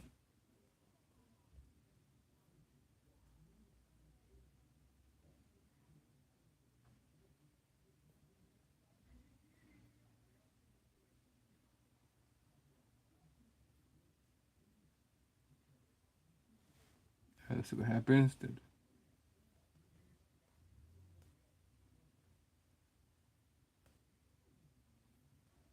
Alright, so we've got the Damian Priest happens. Damian Priest and Gunter.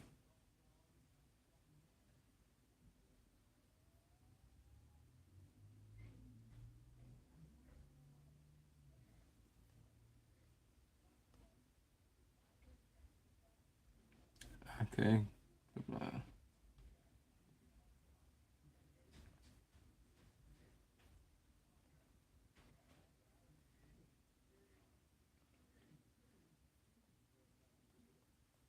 What happened? I will see what happened next.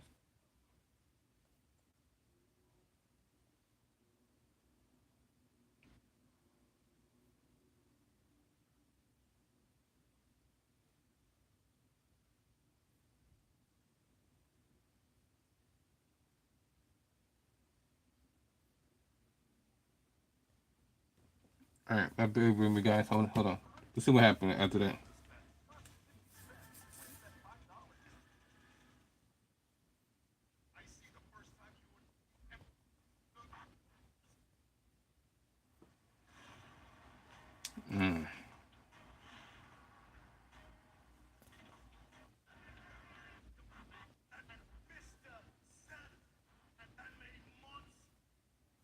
Okay.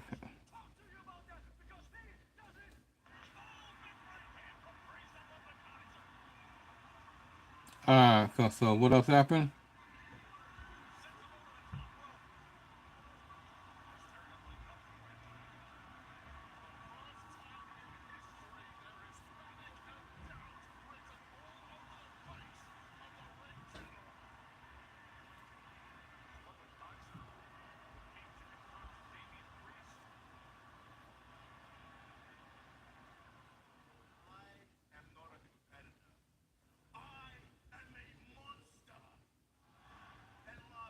Okay. Okay, so I know exactly what happened. So right after that, we have Bronson Reed in the ring. As you can see, Bronson Reed to the ring. And let's see what Bronson Reed has to say. He said, I came out here tonight to say, Seth Rollins, you are a hell of a competitor. Then he says, you prove you're a hell of a competitor when you got the victory over me at Crown Jewel. Then he says, but I am not a competitor. I am a monster. And last week, I not only took you out, I took out Damian Priest, I took out Sheamus, and I will take out anyone that stands in the way of me putting you down for good, says Bronson Reed. So, missionary, Mr. Revolutionary, Mr. Seth Ricky Rollins. If you want your revenge, I'm right here in this ring right now. All you gotta do is... and then all of a sudden, here comes Seth freaking Rollins walking down the ring.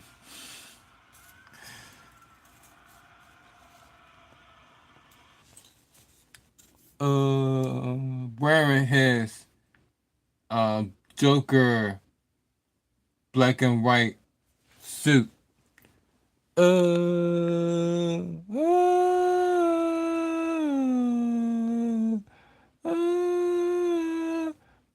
it down.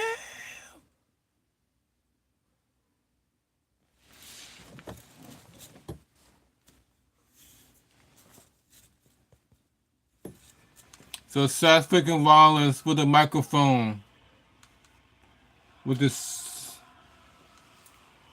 shades on. We got the shades on. And can begin to he began to brawl it out with Bronson Reed. He began to ran towards Bronson Reed and began to give him a 1-2 piece to Bronson Reed. He began, it's like he know what to do when it comes to Badlands Chugs and be like, enough talk, and went straight to get these hands onto Bronson Reed. No pun intended to Scott, Braun Breaker. So Seth Rollins begins, as he begins to give him a 2-piece, but then he got knocked down by Bronson Reed.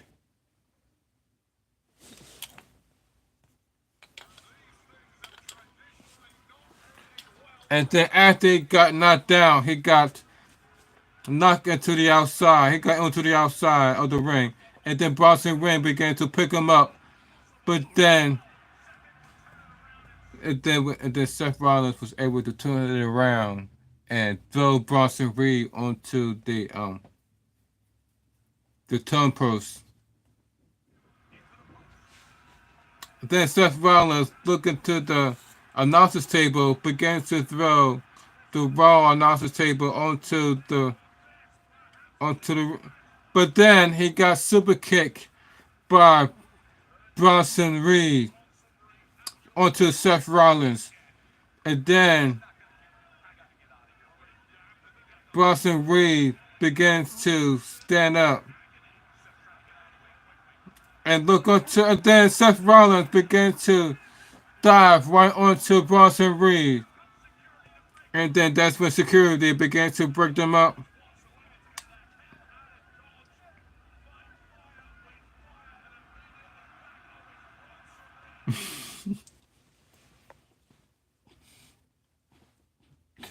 And then Bronson Reed just began to like, almost like this. Boom. Is.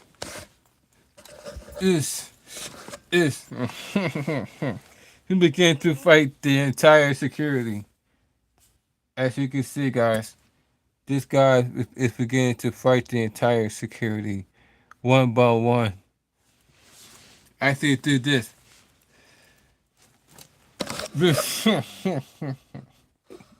That's why I started to laugh. He took every member of the security out, and they went inside in the ring and began to battle Seth Rollins.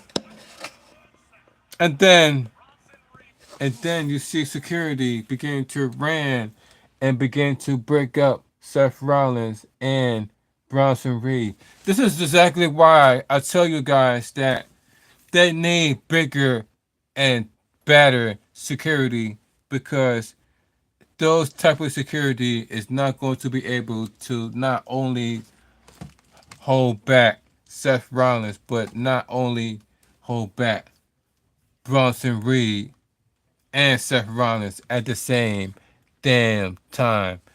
If they are both not even the same size as Seth freaking Rollins. Look at the size of these securities, man. Especially this one right here. Look at the size of the security. Do you think he stands a chance to hold back somebody like Seth Rollins? Not alone hold back wrestlers like a Bronson Reed. I think not. But yet that hire guys like him to be the security of WWE, knowing that they got wrestlers like Bronson Reed, knowing they got wrestlers like Braun Strowman, knowing that they got wrestlers like Damian Priest, Sheamus, and other big wrestlers. And you think a guy like that is going to hold back wrestlers like them? You get this. As security guards continue to separate Bronson Reed and Seth Rollins, as the fans began to chant, "Let them fight! Let them fight! Let them fight!" And then you see Seth Rollins break away from the security, went into the other. As he ran. Again, he began to go into the other side, and he began to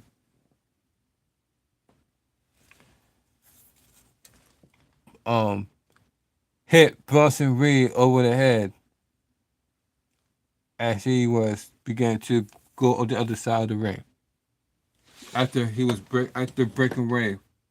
breaking free from security. And then security began to drag Seth Rollins.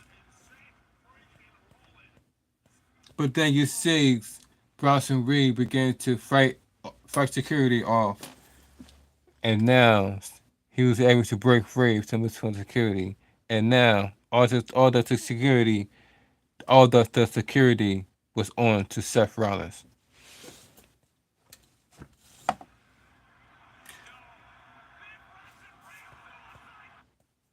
But then Bronson Reed began to hit Seth Rollins with a suicide dive.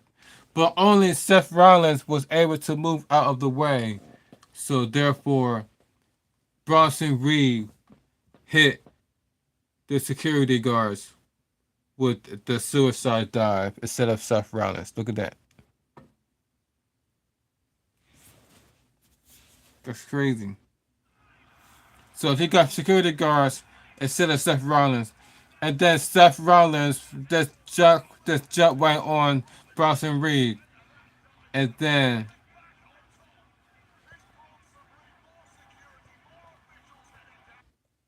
Adam Pearce and more security began to came out to separate Seth Rollins and Bronson Reed. Looking like the feud between Bronson Reed and Seth freaking Rollins is far from over.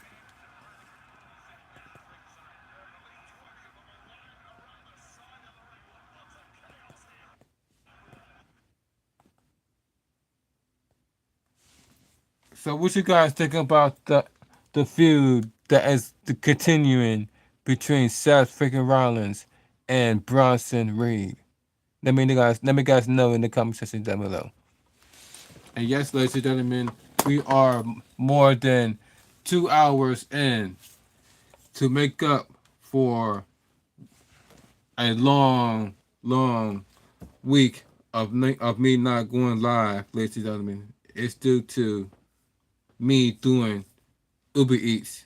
Me putting in the work of Uber Eats. As you guys can see, I have gotten an email saying that I have reached over 250 deliveries. Since becoming an Uber Eats driver, I have now reached over 250 deliveries. And guys, deliveries was coming in back to back to back to back. It even came to the point where while I was driving, I was receiving orders, but because I was driving, I couldn't even stop. I couldn't even stop because I was driving to the restaurant. I couldn't even, or driving to the destination. I couldn't even stop to accept the orders, to accept any more orders. It's because I was too busy driving to or from the restaurant. It was them coming in back to back to back to back. It came to the point where my e-bike was all the way down to one bar. All the way down to one bar. So I had to, that's why I had to come back and let it charge. And so far it's been over 2.5 hours since it's charged up. So I let it charge up some more so I can go back and continue to make more orders. And that's how I was able to achieve over 250 deliveries by working from morning, noon, and then night until until overtime, and then again they're doing it again on the next day.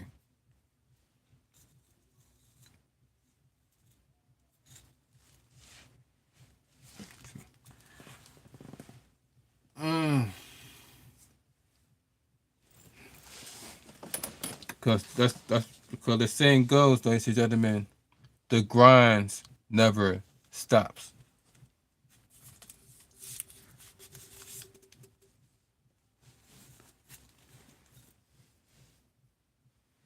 Cheers, gang. The grind never stops.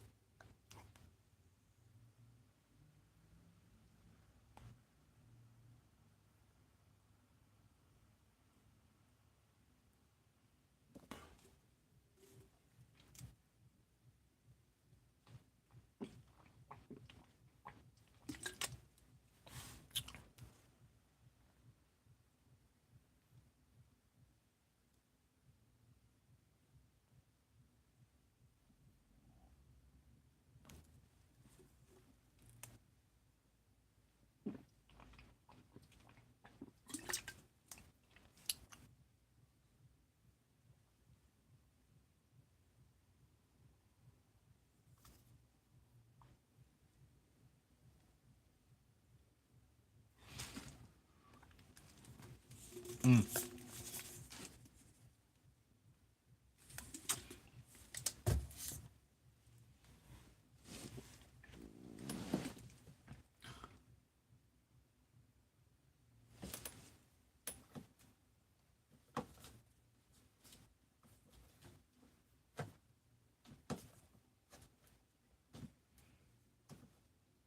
Mm.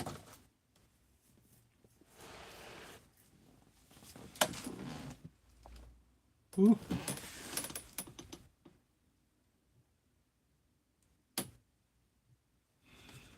Mm. Mm.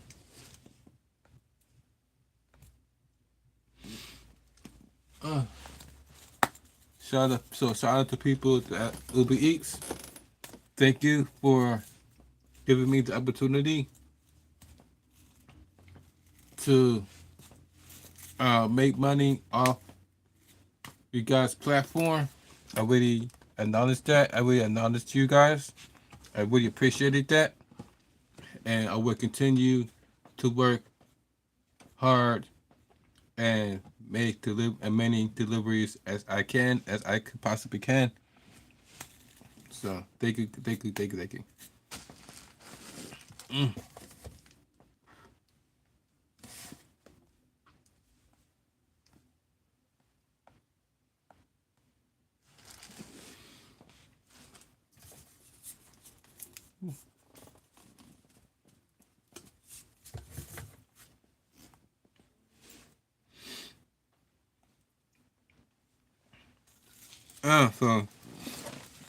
So what happened is we got so far we have what happened is that we have Gunter, Demi Priest confronting Gunter, and then we got the confrontation between Seth Rollins and Bronson Reed happen.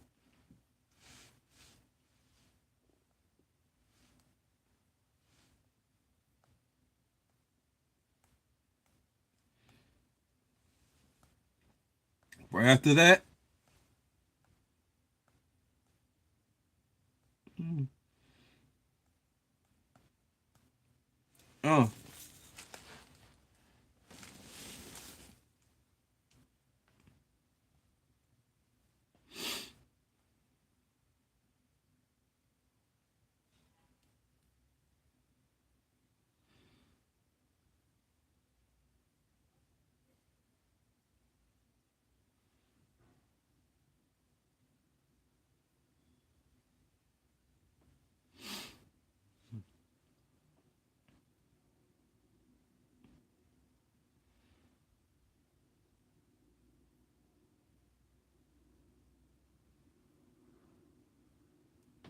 oh, okay.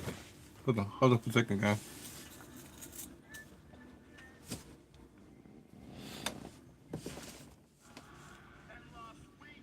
Mm.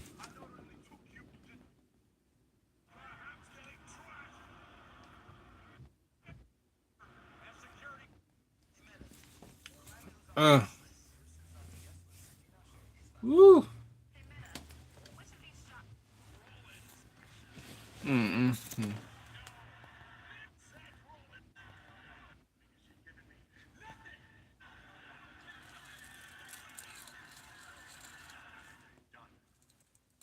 Okay. The miss. Where's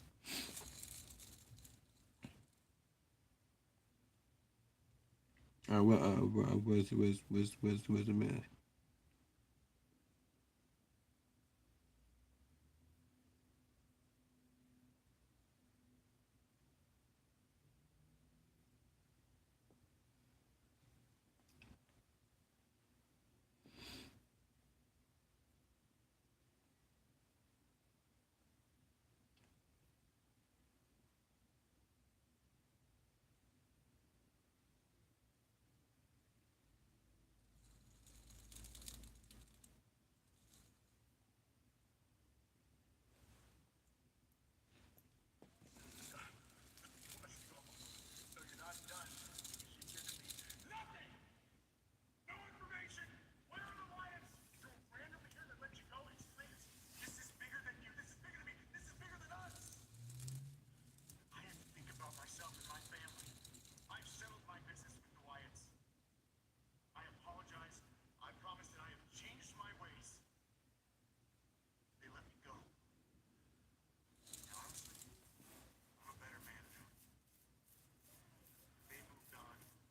Oh yeah.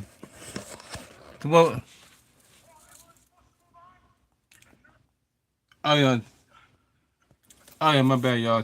I was looking at what's going on between um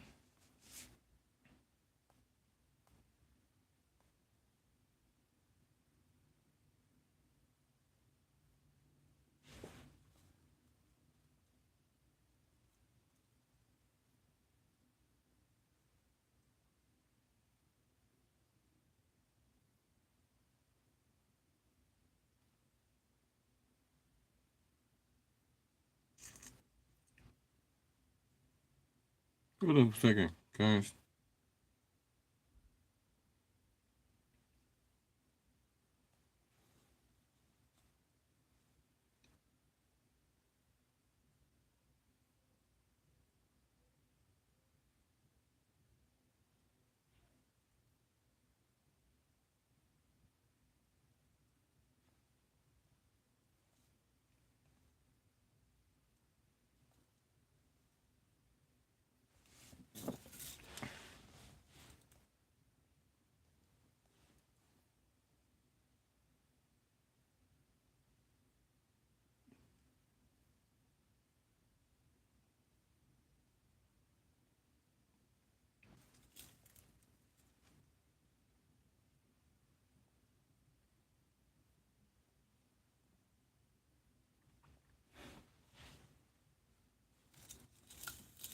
Damn, it's crazy. About they keep mentioning Damien Priest. No, it's not. That's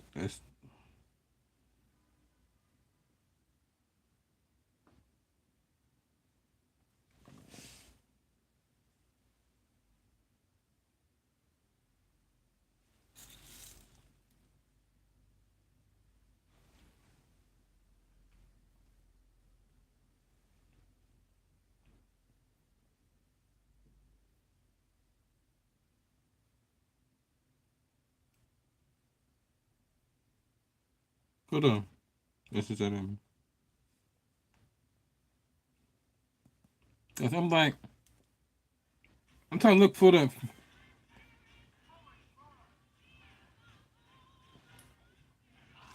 I'm trying to find out this freaking dude's name.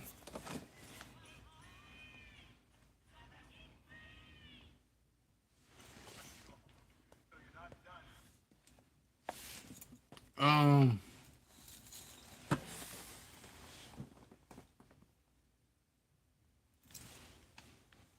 but I'm looking at the comments to see if anybody even mention this dude's name, and I don't see like not one person mention this dude's name. Like, if they mention that,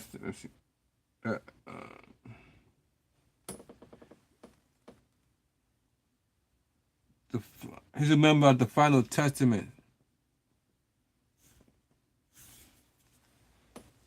This guy right here. I was trying to find out what his name is, and it's on the tip of my tongue, and I don't think that anybody in the comments was at least say this dude's name, and had not one person say anything about his name. Not one person. I was like this the entire time, and not one person mentioned his name. They mentioned the Final Testament, but nobody mentioned this dude's name. They mentioned the Riot Six. They mentioned Tiffany, Naya, Raquel, Liv, Jada, Bianca, Naomi, Yale. They mentioned Damian Priest like numerous times, but nobody mentioned that guy. They mentioned Solo.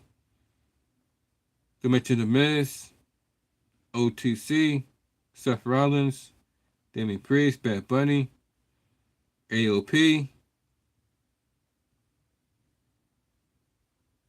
Orton, but they don't say the guy's name. They mention Ambrose. They mention Rollins, Fatu.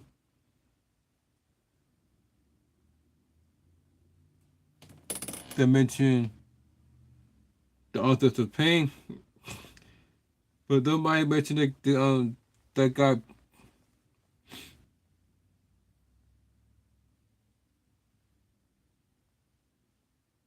They mentioned Jimmy. They mentioned the Wyatt Six.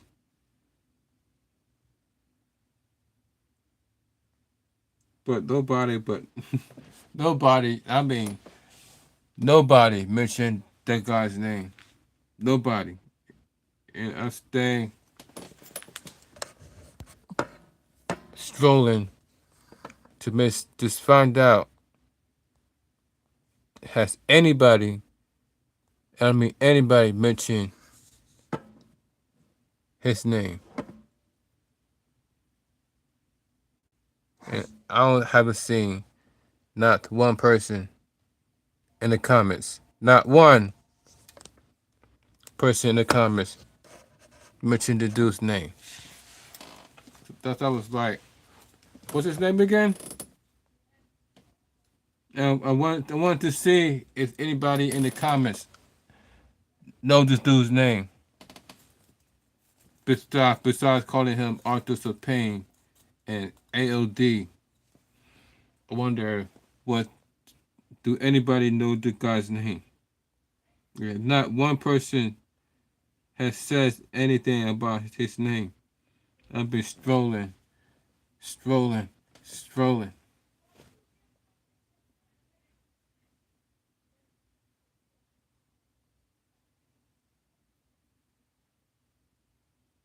And so far, I see nobody mention his name.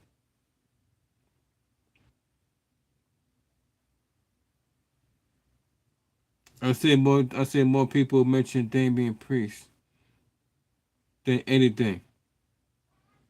Damian Priest. Either Damian Priest or Gunter, Seth Rollins.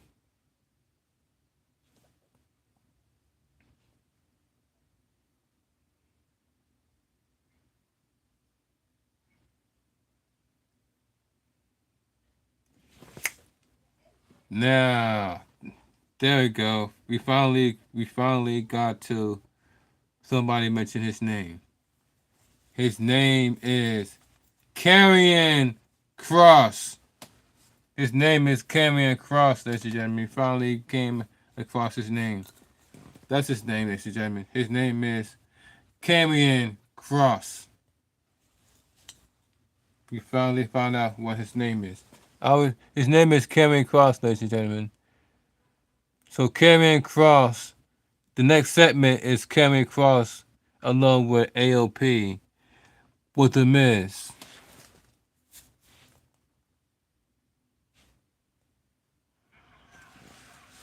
So it says, The Miz says, we're done. So the Miz, the Kross said, no, we're not done because we're giving in nothing. No information. Well, otherwise, the random had to let him go and explain this to me. And then he said, and then the Miz said, this is bigger than you. This is bigger than us. I have to think about myself and my family. I've started my business with the Wyatts. I apologize. I promise that I'll change my ways. They let me go. And honestly, I'm a better man now. They moved on. I moved on. Karrion, you need to move on. And then that's when Karrion Kross says, move on. Are we supposed to move on? You have to know the mention family. He's my family. They attacked them, and this is your fault. Remember the time they're going to break your legs? Both grab them. You made them mad at what happened to what we're not right now. Meanwhile, the Miz is saying, no, you don't want to do this. You don't want to do this. You don't want to do this. As he's being dragged by LOP. Karrion Kross is telling AOP to drag and break his legs.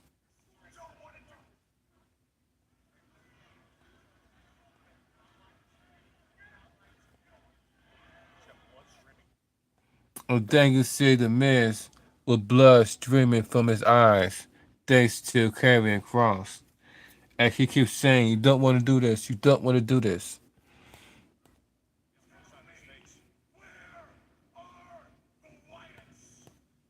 And then that's when it's like, "Tell me, where are the Wyatts?"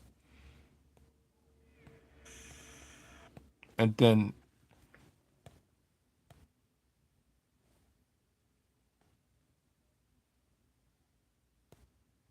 as you can see,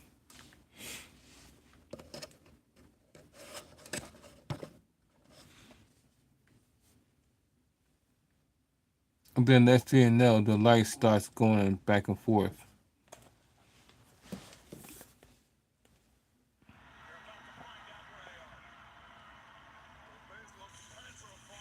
And then the whole place just started to go dark. And then next thing you know, the whole piano began to go off. And then the lights began to go in the background. And then next thing you know, the Wyatt sets end up popping up on the edge of the ring.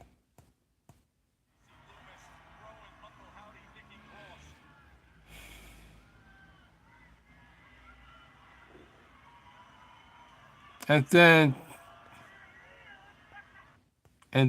next thing you know, they enter the ring as Uncle Howard is talking about some. We're here.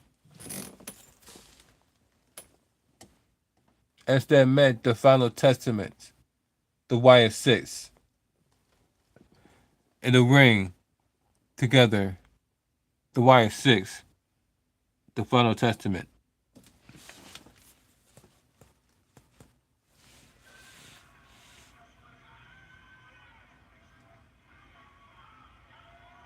And then you see coming across talk twice, and then the Miz out of nowhere hit what's we call in the back hit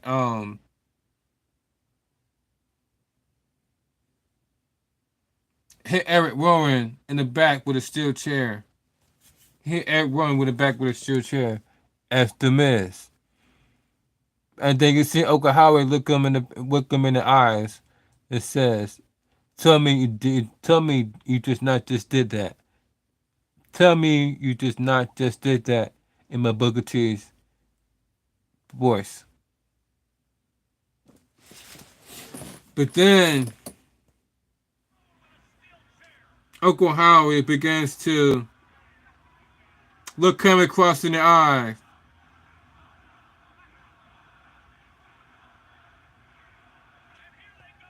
And next thing you know, the fight breaks loose between the Wyatt Six and the Final Testament. Meanwhile, the fans were chanting, "You effed up, you effed up, you effed up."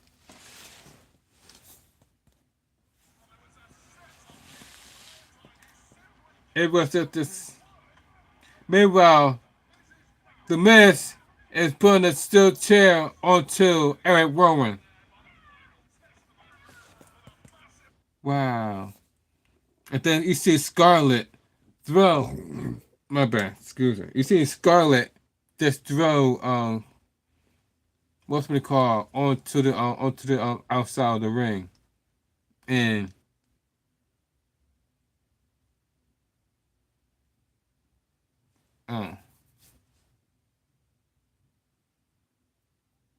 yeah. Meanwhile, the Miz continue to beat Eric Rowan with the steel chair.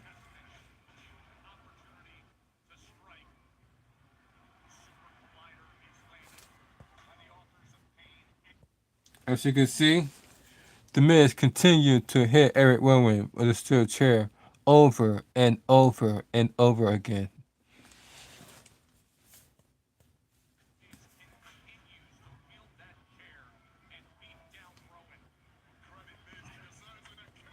And then he began to get his finisher onto the steel chair of Eric Rowan face. Skull, what's it? Skull finale. A skull crushing finale onto the chair. And Kevin Cross with Ota Howie. And then Kevin Cross with the finisher onto Uncle Howie.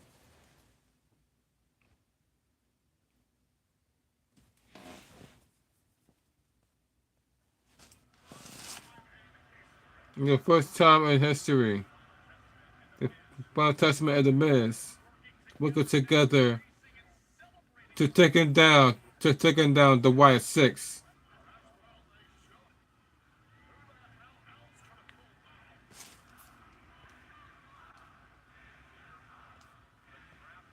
So what you guys think about the Final Testament laying out the Wyatt Six thanks to the setup of the Miz? Let me guys know down in the comment section down below what you guys think about that. The Wyatt Six being taken out by the Final Testament thanks to the setup of the Miz.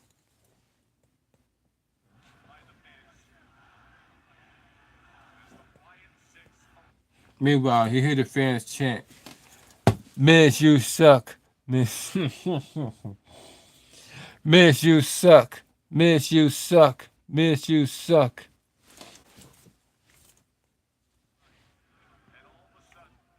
You see as you see the Final Testament went backstage.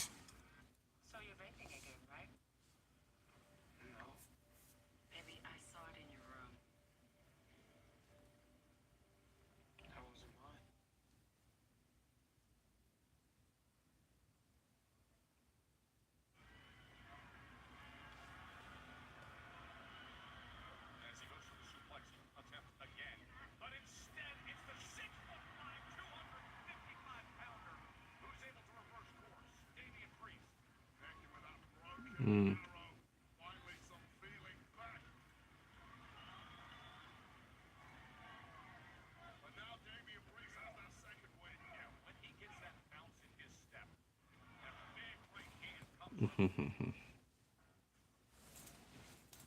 Okay.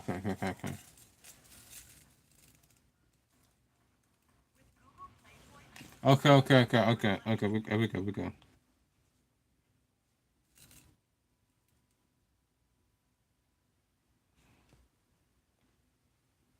Okay, so the next match we got is Damian Priest versus Ludwig Kaiser.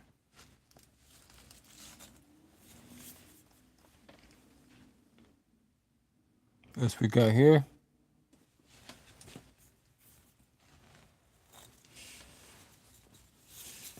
And don't forget, ladies and gentlemen, Friday Night SmackDown is in less than an hour away. That means 8 o'clock p.m. Eastern Time, 5 p.m. West Coast. That's 8 p.m. East Coast, 5 p.m. West Coast, which is about less than an hour away.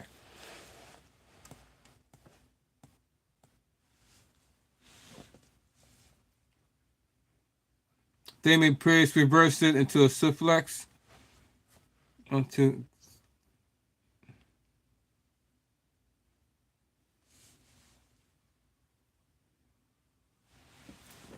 Okay, what happened is that Damian Priest was going for it went for the clothesline onto Kaiser. Damian Priest went to take off his straps. Look like this.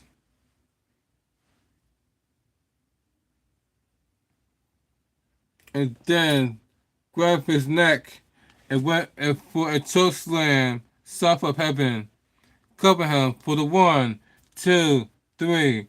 Was able to beat Kaiser in the winner of the match. Here's your winner, Damian Priest. So he was able. So Damian Priest was able to defeat Kaiser in that match versus um Damian Priest versus Kaiser.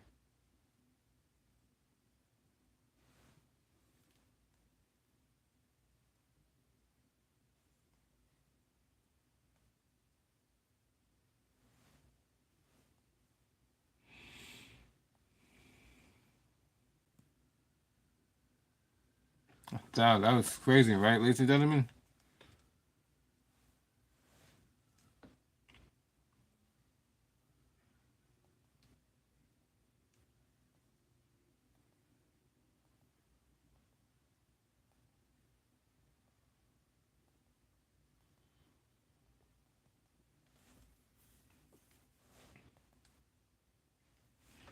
Jesus, man.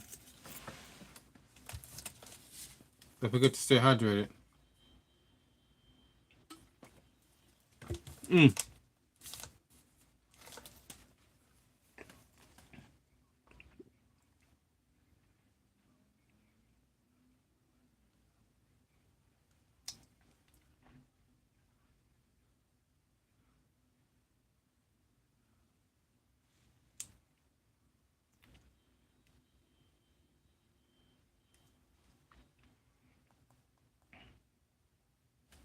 Oof, oh my god, man.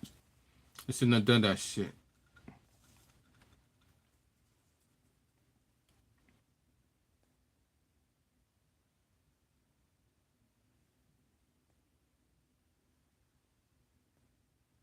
Alright, so backstage was a conflict between Adam Pearce and Seth freaking Rollins.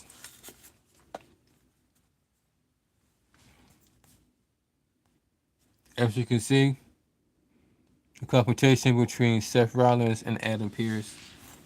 So, Seth Rollins says, Pierce, you know why I want this match. I need this match. I've explained to you a million times. You know who I am. In my heart, in my soul, give me this match. Let me end it. He said, one more time, that's enough. He like, okay, that's enough. You guys, that's weak. Because I had enough. Enough, ain't it? Enough.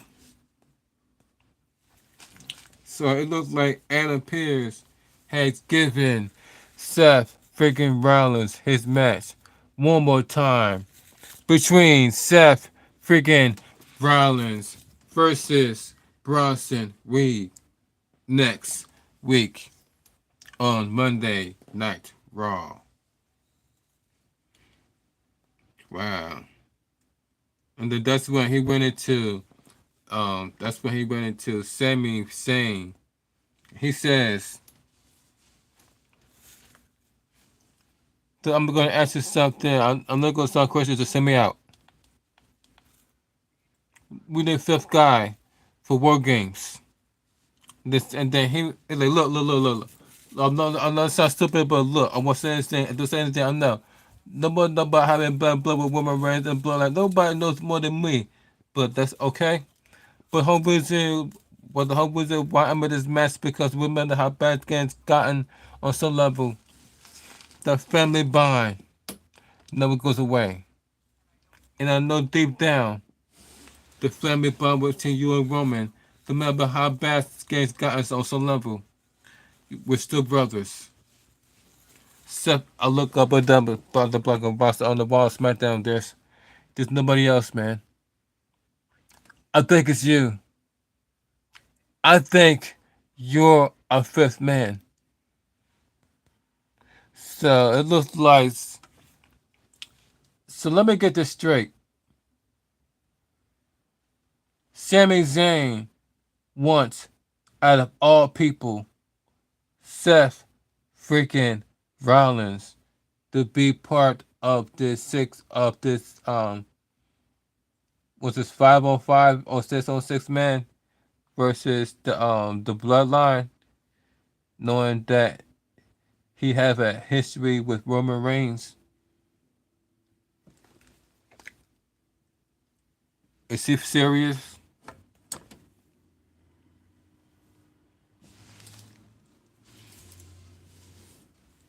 So Seth Rollins says, I think y'all out of their mind. After everything I went through, after everything I sacrificed to take that tiger of the Roman Reigns of the power to tear him down. Now you want me to unite to have him bigger back up? No. Listen to me. I know better than anyone else who Roman Reigns really is. I am shocked that anybody would stand next to him, especially you. After everything he put you through, you gotta be blind at the see you use you again. So Sammy, thank you. I appreciate you, but the answer is no. And then he walked off. So Seth Rollins says that Sami Zayn is out of his mind to trust Roman Reigns after everything that he put him through. So he's like, thanks, but no thanks. So we see the announcers, lady announcers, ran and grabbed answers to Seth Rollins. So you officially got your match against Bronson Reed last week. How you plan on keeping the monster down? And then he says, look, give me a minute, cat. Looks over and sees none other than Solo.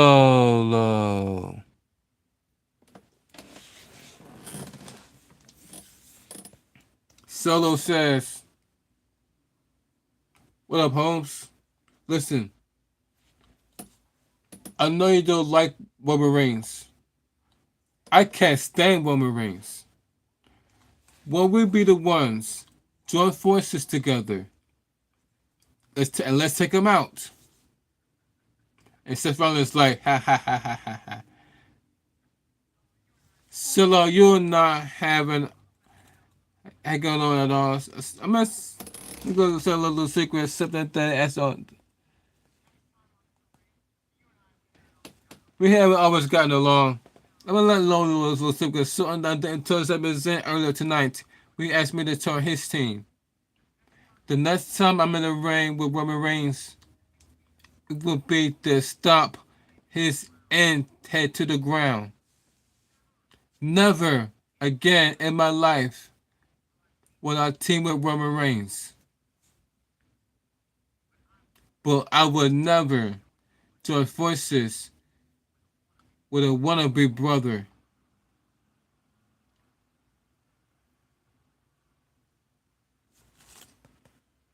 And then that's where you see a Solo hold back Jacob 5-2 as he says that. I was like, wow. I'm like, hey brother, it's cool, brother, it's cool. Look at Jacob 5-2. He was like, what you say? What you say about the tribal chief? What you say about the tribal chief? Like, easy, my brother, easy. You see, Solo, he was like, easy, my big brother, easy. It's cool, brother, it's cool.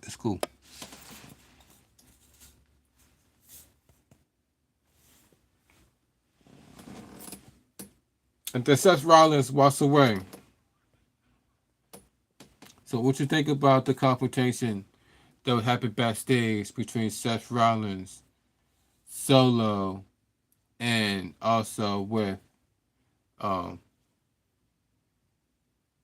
Jacob 5-2? And then also the statement that was made by Seth freaking Rollins saying that he's not going to join either side, either Roman Reigns or Solo, because he doesn't like either side. He doesn't like Solo or he doesn't like Roman Reigns. So he decided to choose to not join neither side. It's a decision of Seth freaking Rollins.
Okay, so the next match we have here is a tag team match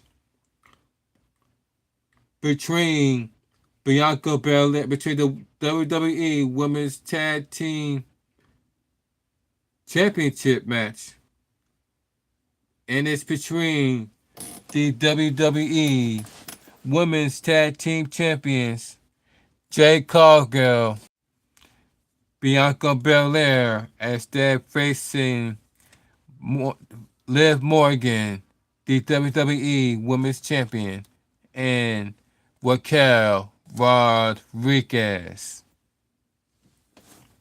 Hello, ladies and gentlemen. As you can see, my battery, my lights is about to die. So I got to stop and charge it.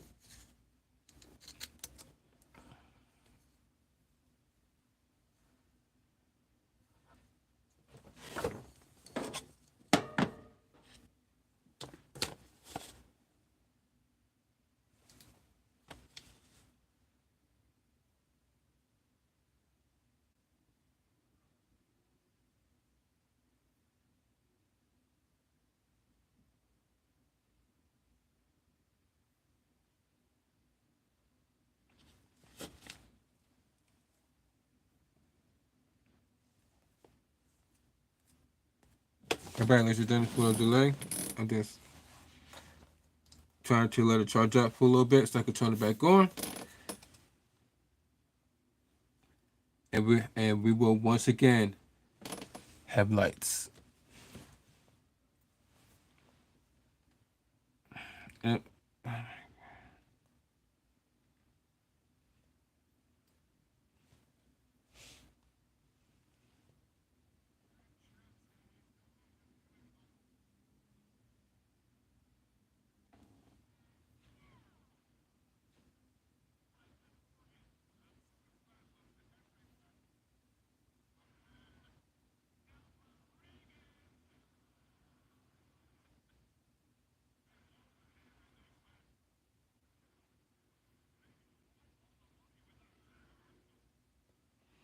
About to turn the lights back on. Boom, there it is. See, ladies and gentlemen, now the lights is brighter than ever. Gotta let it charge up for a little bit.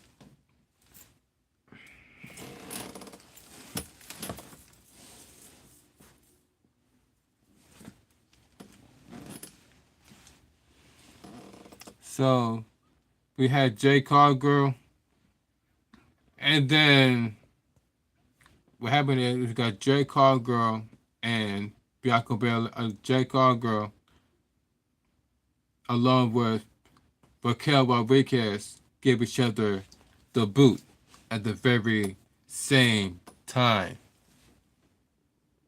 As you can see right here, they both gave each other the boot at the very same time.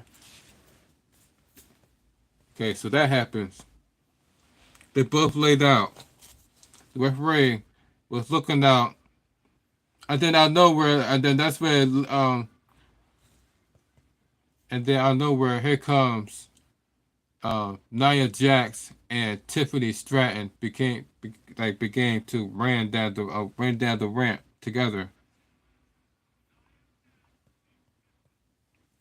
You see, Tiffany Stratton began to distract the referee, and then you see Nia Jax begin to drag out,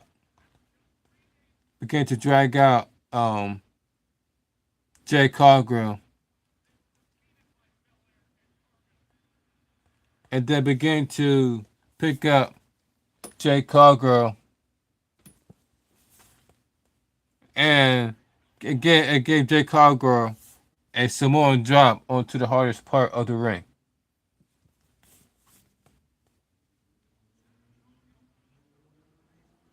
But they did all this, by the way, behind the referee's back. By the way, all this behind the referee's back. And then Raquel Rodriguez with a corkscrew, a moonsault onto Jay Cargill for the cover. 1, 2, but then it was saved by none other than Bianca Belair.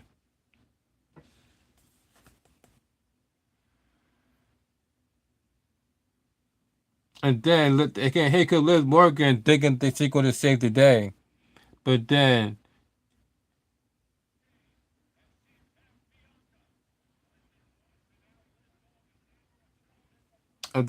here comes Bianca Belair with the KOD onto Liv Morgan.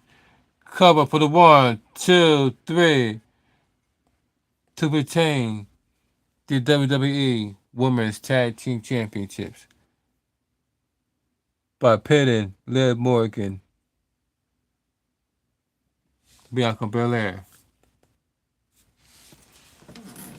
Here are your winners and still the WWE Women's Tag Team Champions, Jade Cargill, and then out of nowhere they were attacked by Nia Jax.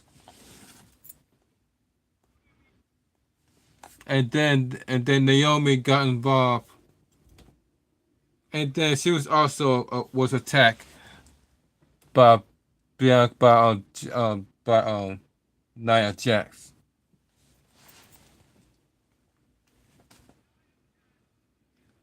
Nia Jax including the house, ladies and gentlemen. And then she went to drag on to Jay Cargill onto the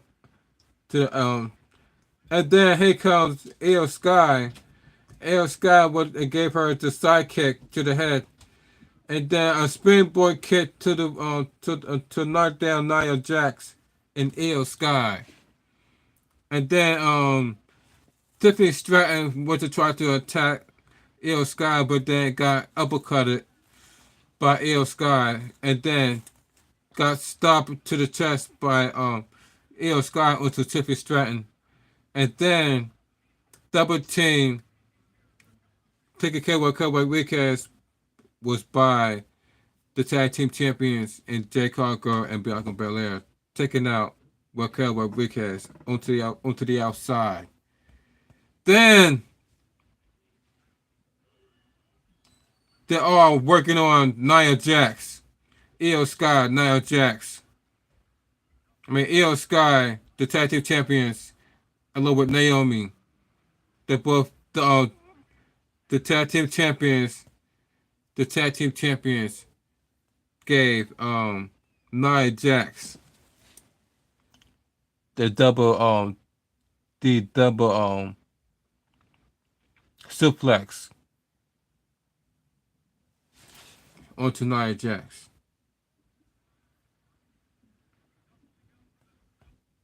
As you can see, they both was able to give Nia Jax the suplex.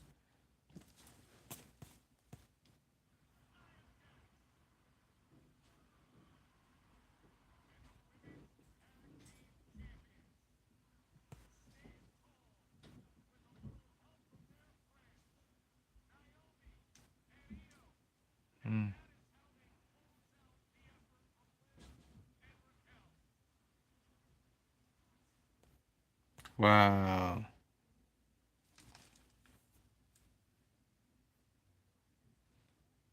Mm.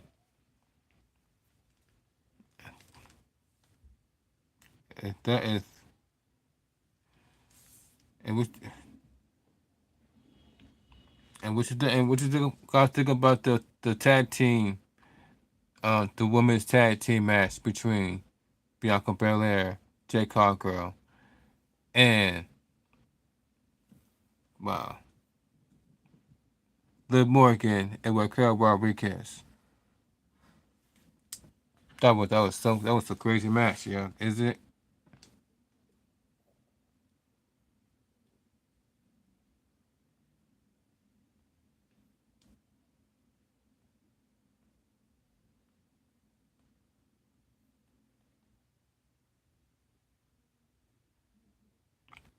Oh yeah, and then also, ladies and gentlemen, we cannot forget about what happened backstage between the Judgment Day.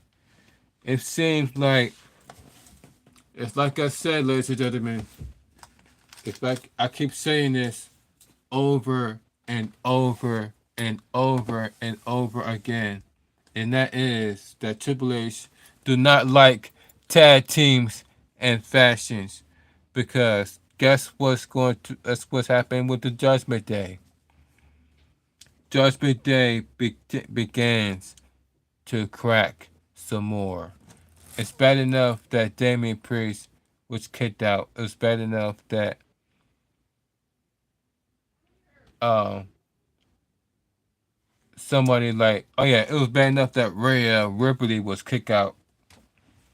Now there's even more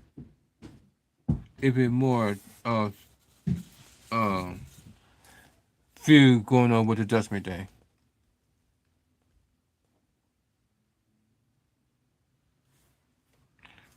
Okay, but we can't wait to get my hands on. Okay, so what happened?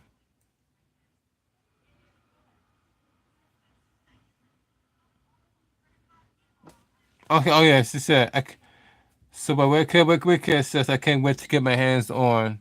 But Ricky says, Ricky says, I can't wait to get my hands on Nia Jax.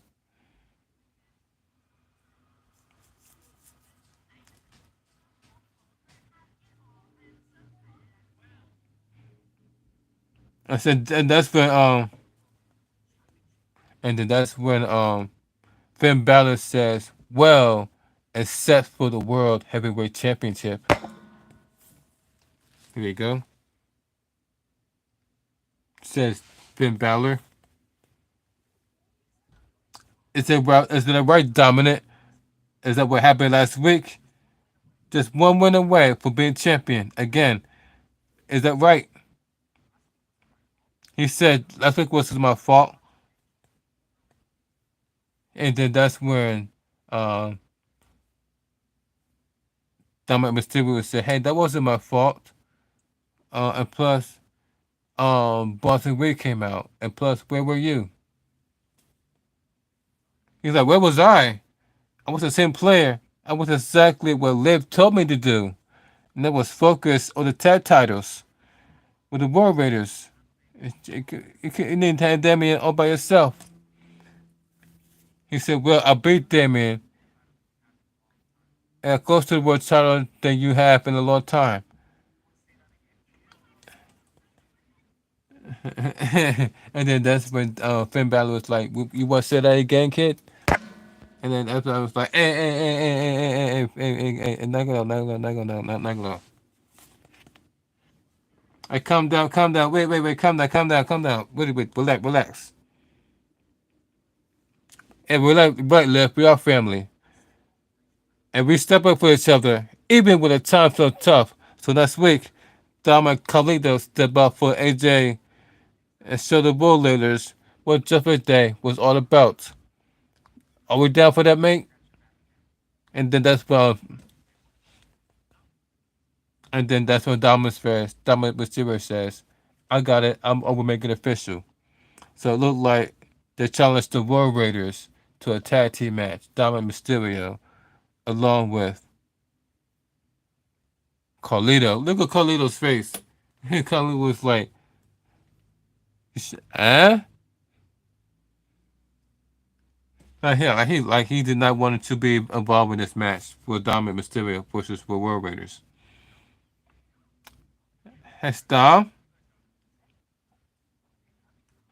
And they're like, see, one big happy family. Wow. So like I said, guys, Triple H do not like tag teams and factions, because more tag teams and factions continue to fall apart. Because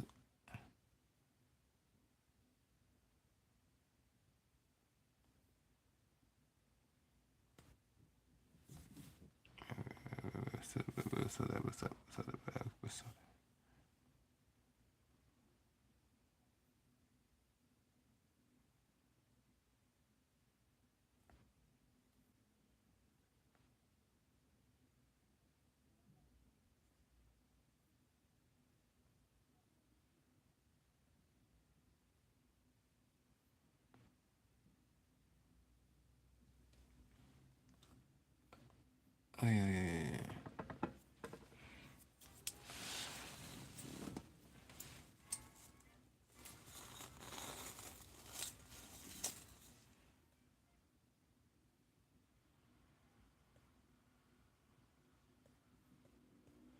So okay, so we have the next match we have is Pete Dunne going 1-on-1 against Kofi Keystone.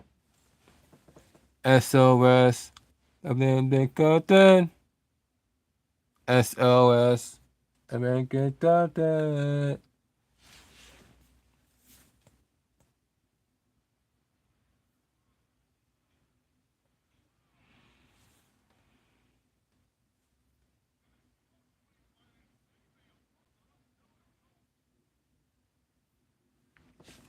What's happening is that Kofi Kingston gave Pete Dunne a trouble of paradise, knocking Pete Dunne onto the outside, and then out of nowhere, Xavier Woods hits Pete Dunne with a clothesline.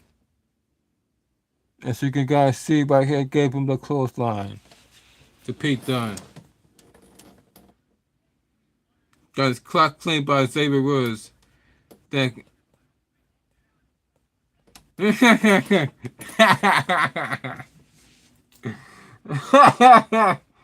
oh my god. And then you got Xavier, and then we got Kofi Kingston talk about some. Hey man, what the hell was that?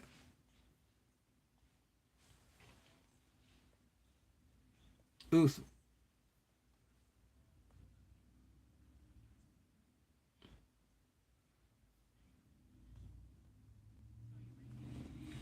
About to say, man, what the fuck, man? Hey, wait, don't you hate when maybe say push a button? But yeah, because everything is touch screen. Oh yeah, there we go. I'm able to place my side hand and put something and end up clicking onto another video. But we back. Kofi Kingston. So after Xavier Woods clothesline, Pete Dunne, Kofi Kingston was like, "What the hell was that? What the hell was that? What the hell was that?"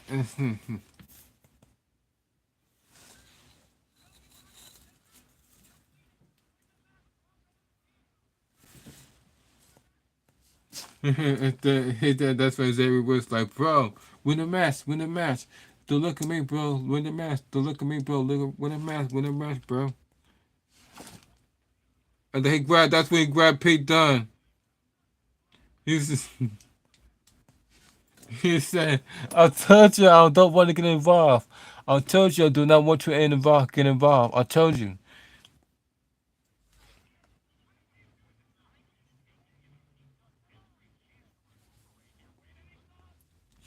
He said, "I don't need you tonight. I don't need you tonight. I don't need you tonight."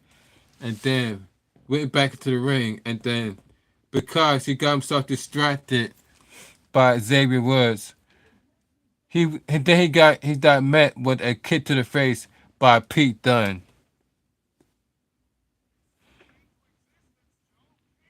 And then followed by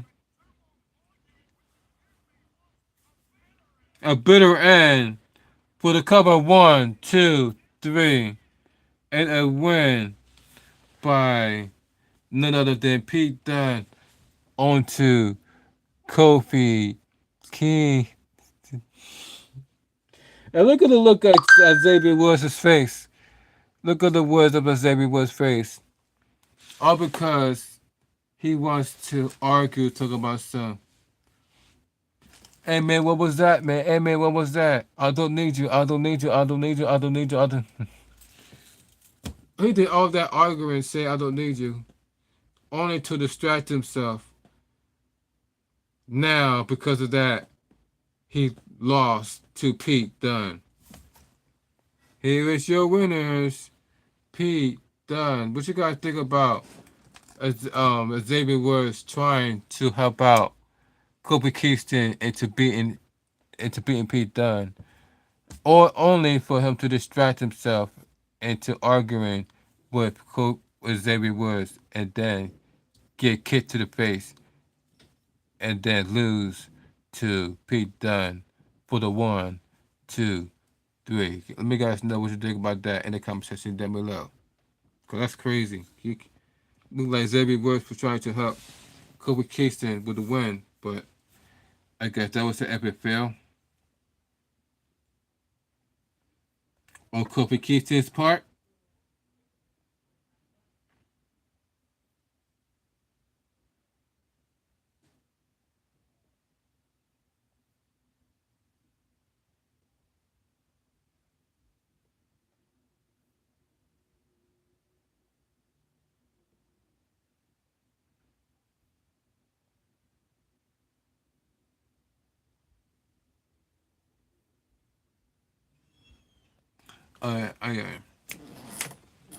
Okay, so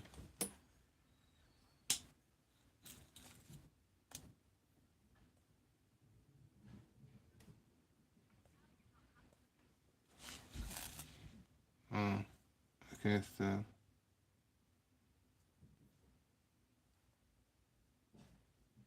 Kofi Kingston was met backstage. So he was asked, "Hey, look, I could tell that you're not happy what happened by Lakira.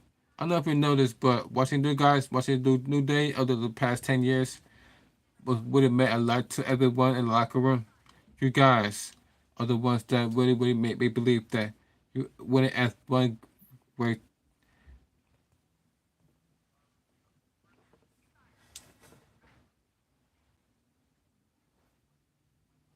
you're only one great match away from being great." As you can see, Lakira said this to Kofi Kingston, and he like, "Look, Lakira, look, I'm trying to be mad over here. I know you tried to say I've been watching you over the past 2 months. I know what you be doing. You be doing an incredible job. Especially that Battle Warrior. You have to imagine show. It was awesome. Keep doing what you're doing. I'm really proud of you." And then that's when Xavier was out of nowhere was like, "Hey man,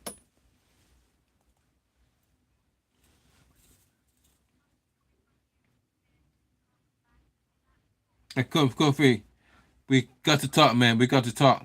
The homo, man, we're a little competition, man." And yeah, the Xavier was like, "It's a bit Lyra. Would you mind? I have a second with my taking Parker on the passing years. Okay? Can we talk alone?"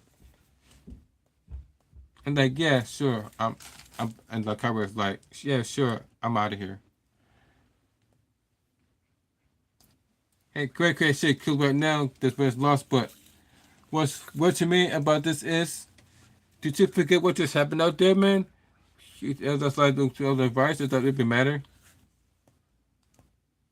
And then that's what complication was like your advice. Up and coming as she's trying to find a way on the main roster. I'm helping her, right? You remember what that's like? Well, I do, right? You came and for advice, right? I speak of memory. I remember what happened tonight. If you don't, I'll explain it to you. About the you apologize for about the conversation between you and our truth. We will gladly throw me underneath the bus. What's that about? And then that's when Complication was like, throw you underneath the bus. Complication. I mean, that's as if our truth was there. He understanding what happened. That's my point. We should have helped truth. We should have helped him, but we didn't. He like instead you help him until it's up until the match. I guess Pete done. So that's a bit confusing. That's how gonna help us to go become a tag team championships. And then that's where complication was like, not everything is about the tag team championships. With the loss, sometimes it's about what's doing what's right. And helping your brother, having a back when he needs you. It seems like we was about that, right? And then walked away.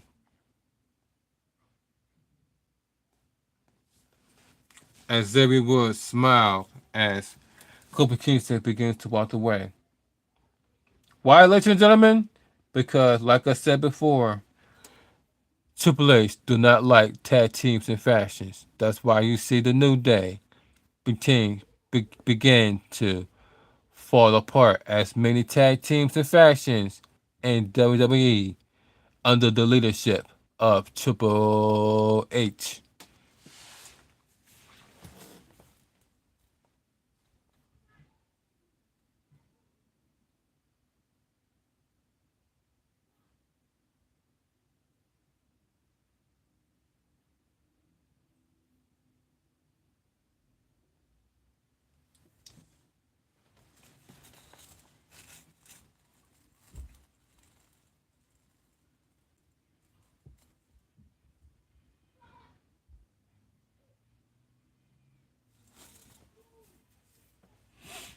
Mm.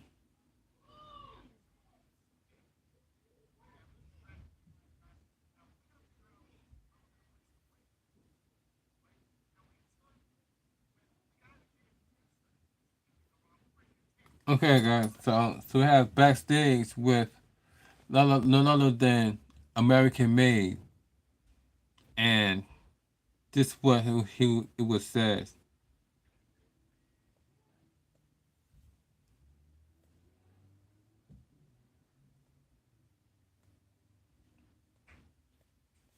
As you can see, we got American Made backstage. As he says, that's as um Jack Gable says this. We gotta do something about this, okay? Okay, I lose the Dragon League last week, and now we gotta figure out where we gonna place the blame. Like we can start with the guy that gave it that we give the one freaking tape, alright? How we put the Stellar Dragon League when looking at the tape of Ultimate Dragon? That leads me to Mysterio. Well, for some reason, even though he can't come in and take his own son, he put his head in my business all the time. But last but not least, it will blame life to the blame out here. Blame out here. Buddhist, how was your wedding last week? Then he was like, stupid, get your priorities straight. What's more important here, me or your freaking wife? That's off the cabbage fan. That's why I keep in the curve. This is your family now. This is your number vocal party here. You got to talk about that. You got to sprint, lifting weights, show me something here. Because me and Holly are going to challenge Ray and the Zulu last week. We got a sweater's ours. Show me something.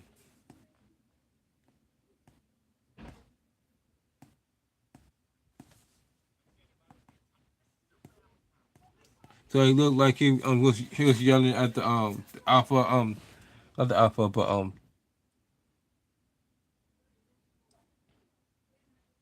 these two. They said they blaming them from American Made being on the losing side. Think about son, put us on the priority over your wife. That's crazy. I still challenged Ray and Zelina last week. And then you see them go put the camera onto the LWO. It said early on, Chuck Gable still frustrated over his boss lost to Dragon Lee on Monday Night Raw. It's a challenge for himself and ever now to take on Rey Mysterio and Zelina Vega in a men's tag team match. That's been the night on Raw. So, Zelina, Ray, what do you say? There we go. He gets the LWO, but the beautiful Zelina Vega and Rey Mysterio. So where Mysterio says Jack Gable has to say, well, he's clearly someone that is taking it out on the people that close to him the most. Only because he couldn't take an L for Dragon Lee last week. And I tell you what, the big difference between Mega Made in LWO, unlike them, nosotros somos familia. We are familiar. And the Ziggler Vega says we had the priorities all messed up. We are focused, and then there's some business to be handled by Ari and I. So Chad really was having a mistap match next week as Rain and I. We would easily show him that we are focused, or we are family, and the family that fight together, fight together. Said by the LWO. So it looks like it's going to be next week. It's going to be Rey Mysterio teaming up with in the mixed man woman tag. It's going to be Rey Mysterio teaming up with Selena Vega to take on Chad Gable and Ivy Nile in a mixed man woman tag next week on Monday Night Raw. Are you guys excited about that? Let you guys know in the comment section down below. Rey Mysterio teaming up with Selena Vega versus Ivy Nile and Chad Gable.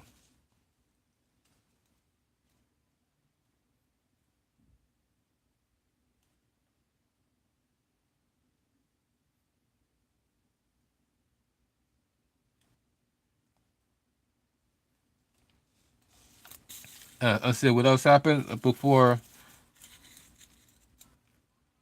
Because remember, ladies and gentlemen, this is Friday night.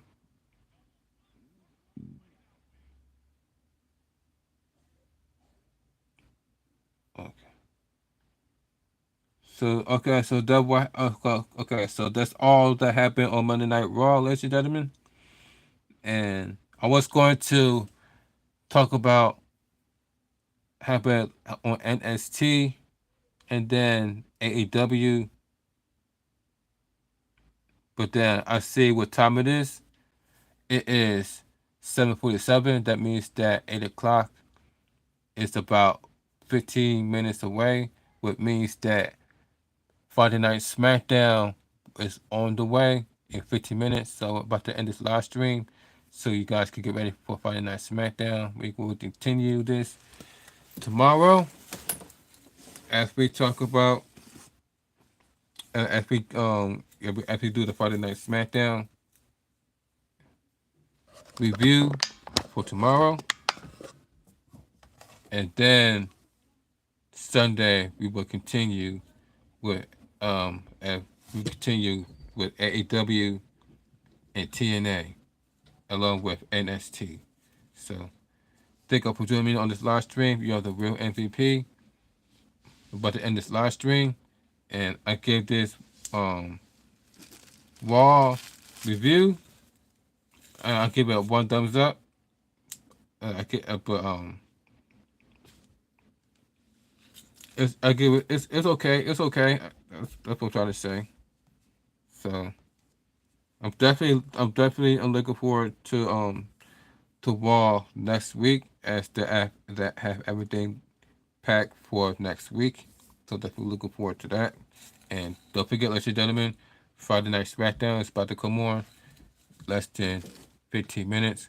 So that's why I'm about to end this live stream. So thank you all for joining me on this live stream. You are the real MVP. Don't forget to hit the like button. Don't forget to hit the share button. Hit the subscribe button. And this is the People Champ 1983. And I'm about to watch Friday Night SmackDown. Until then, I'll catch y'all on the next one. But until then, I am signing out. Deuces. Yeah, but enjoy your Friday.